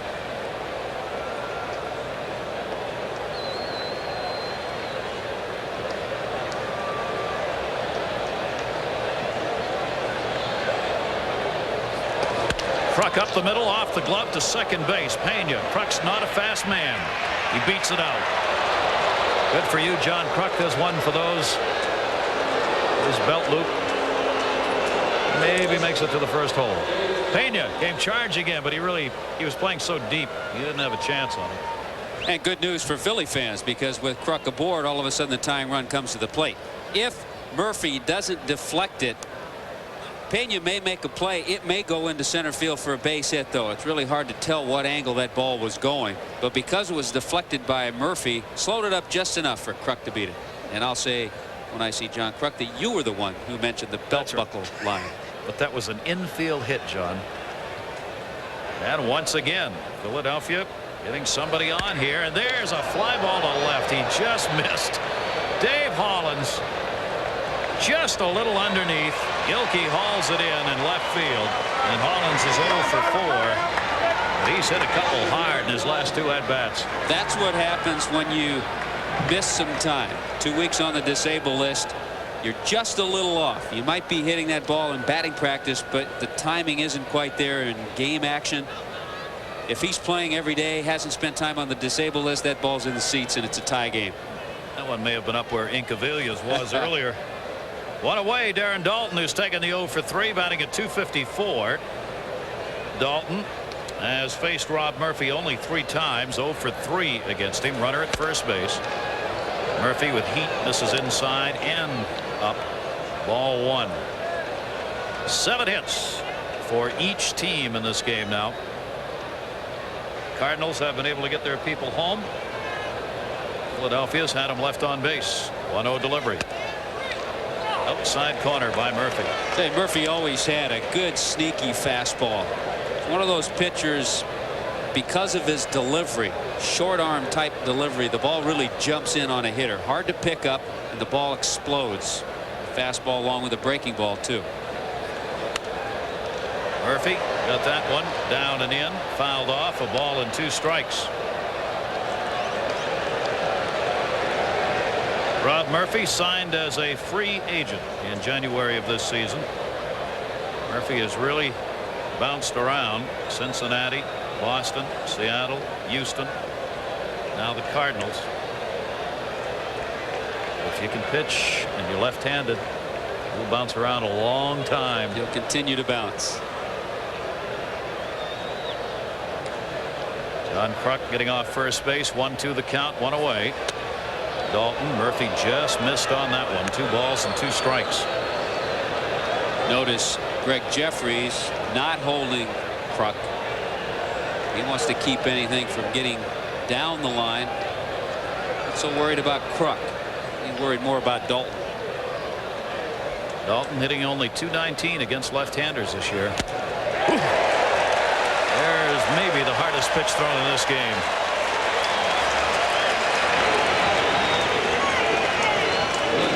Now you set a hitter up. You show him a little something away.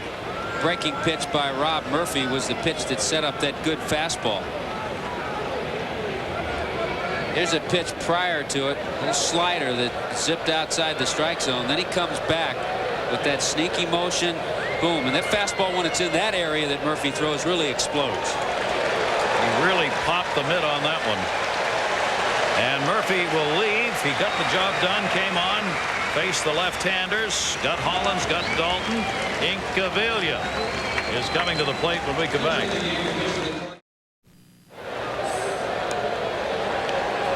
Pete Incaviglia ready to go as we get the 4th pitcher on to face him.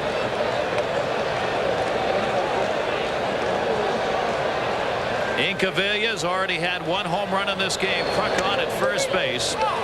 And the breaking ball is in for a strike. Mike Perez, the 28-year-old right-hander.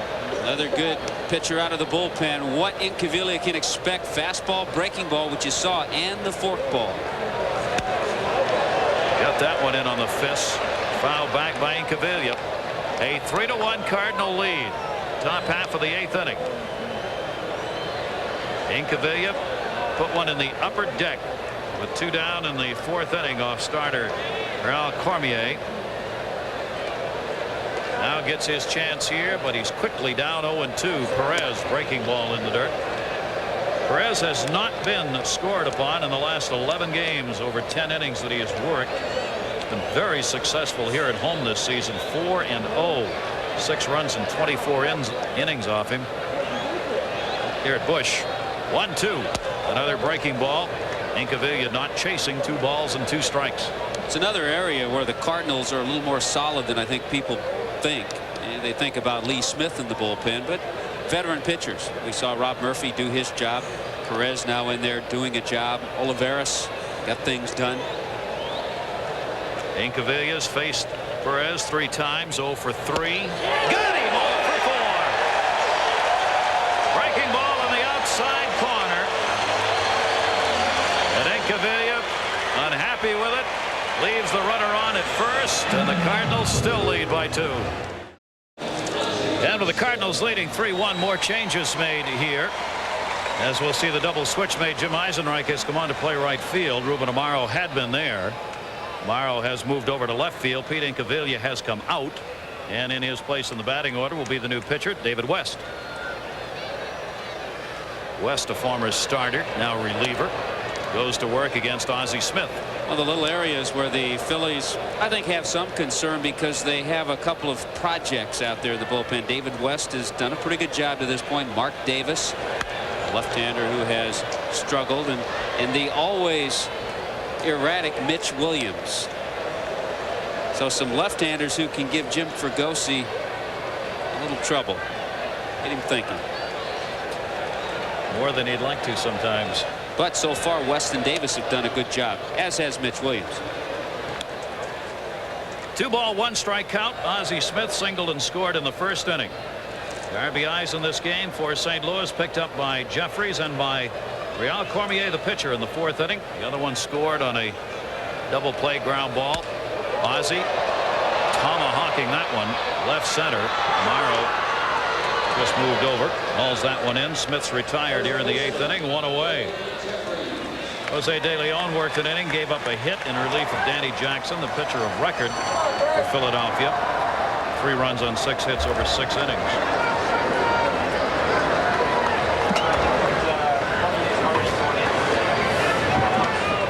And the save here is going to be ready for the Cardinals.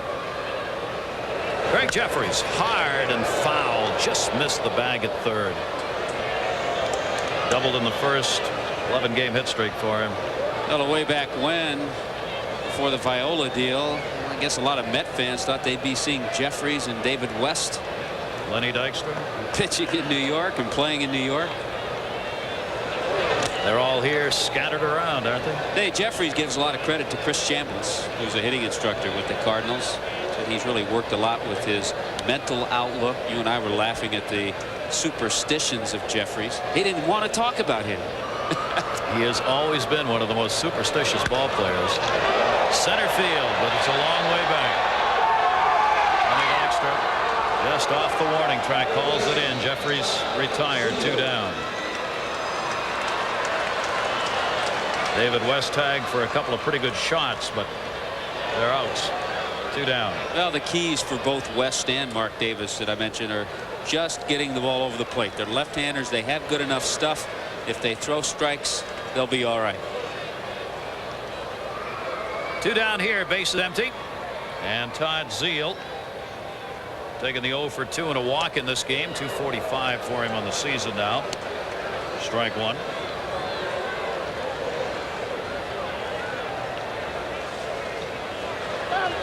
We're looking ahead. Philadelphia of the bottom third of the order is scheduled up, but Eisenreich is batting 9th now. That one in the air again to center. Side saddle all the way, and he's got it. That retires the side in order. David West getting it done. One more chance for Philadelphia. They've got to do it against Big Lee Smith. We go to the 9th inning. First of 4 between these two teams and the St. Louis Cardinals. Leading this one by a score of 3-1. Have never trailed, getting 2 runs in the first inning. Pete Incaviglia's home run. All the Phillies have been able to do. That's quite a job that's been done by the Cardinals pitching staff. Well, so far it's all worked out. The strategies of Joe Torre to get it to this situation for his big man. He leads the major leagues with those 28 saves. The most recent road trip the Cardinals just completed, they won 8 and lost 2. Lee Smith saved all 8 wins of the road trip. He wasn't going to use him yesterday, Joe Torre. Lee Smith went to Joe Torre, said, I can pitch Sunday and I'll be ready Monday night if you need me. Well, here it is Monday night, and here he is. Putting up enormous numbers. 14 saves this month, the new major league record for a single month. Leads the majors with 28 saves. 16 straight he's converted. Major League Baseball's leader, 383. 145 of those with St. Louis. So here we go. Philadelphia. Mariano Duncan leading it off against him. Had a double his last time up against Smith. He has done very well. Thank you very much, Mariano Duncan. 1-0 pitch inside. 2 balls and no strikes. Lee will basically stay with the fastball and slider. Might not throw as hard as he did in his early days with the Cubs, but has a lot better control than everybody thinks. 2-0 count. Obviously, in this at-bat, Duncan's going to take. He wants the walk to get that potential tying run to the plate. Got the 2-0 count, took that pitch. Lee Smith put it in. 2 balls and 1 strike. Just in case, Todd Zeile has moved in front of the bag at third. Now he'll back up on a 2-1 count. Smith, that one charged to right. Witten is there. 1 away in the 9th inning. Well, Duncan hit it hard, and you talked about how he has had success against Lee Smith. Did a big grand slam against him in that series earlier in the year in Philadelphia. Lee Smith said he just couldn't pitch in the state of Pennsylvania, though. The Phillies killed him. The Pirates killed him every time he pitched in their ballparks. Right? Cross those lines. Here's Mickey Morandini. He had a single in the 3rd inning. Cardinals are 2 outs away from cutting the Philadelphia lead to 6.5 games. Morandini will take the strike.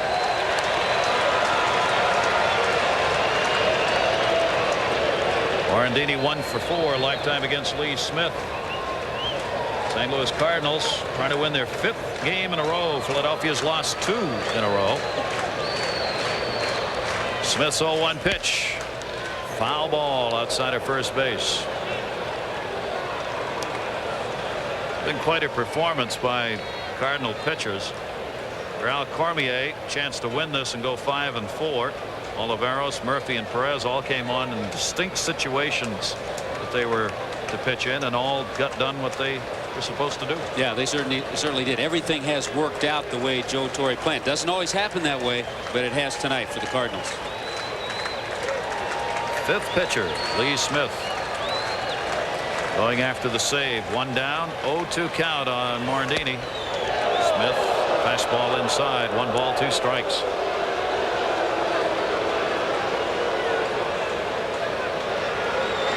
Cardinals are 22-14 here at home this year.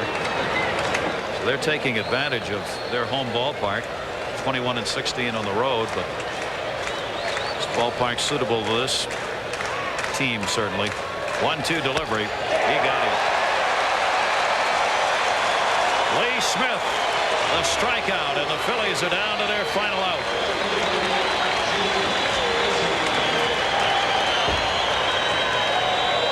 SportsCenter coming along next. Canseco, question mark for the rest of the season.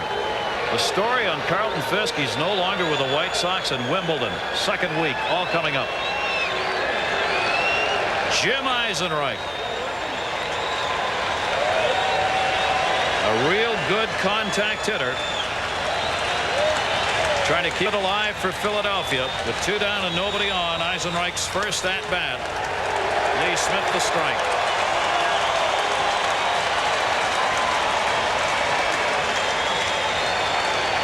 Another veteran. Look at the job Eisenreich has done for the Phillies this year. Lee Smith, 30 strikeouts in 32 innings this year. 1 ball, 1 strike. 2 down, nobody on. Trying to extend his save lead. A pretty good chance of doing that right now. Eisenreich will try and keep this game alive. And he will down the left field line. That's going to fall in. Eisenreich will make the turn, but he's going to play it safe. So Jim Eisenreich delivers a 2-out single here in the 9th inning, and he's on. He just took the pitch the other way. Keeps it alive for Lenny Dykstra. Lee Smith still looking for the 3rd out.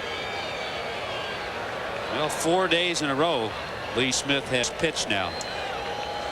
28 saves for him. Mitch Williams with 23 is 2nd in the league. Of course, he's out of the pen for the Phillies. Dykstra, remember, has got some pop in the bat. A good fastball hitter. You see he's done well against Lee Smith in his career.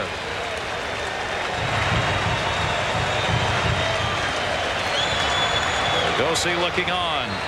His Phillies leading the National League East. St. Louis chasing. Dykstra first ball hitting to right field. Whitten moves over, and this game is in the books.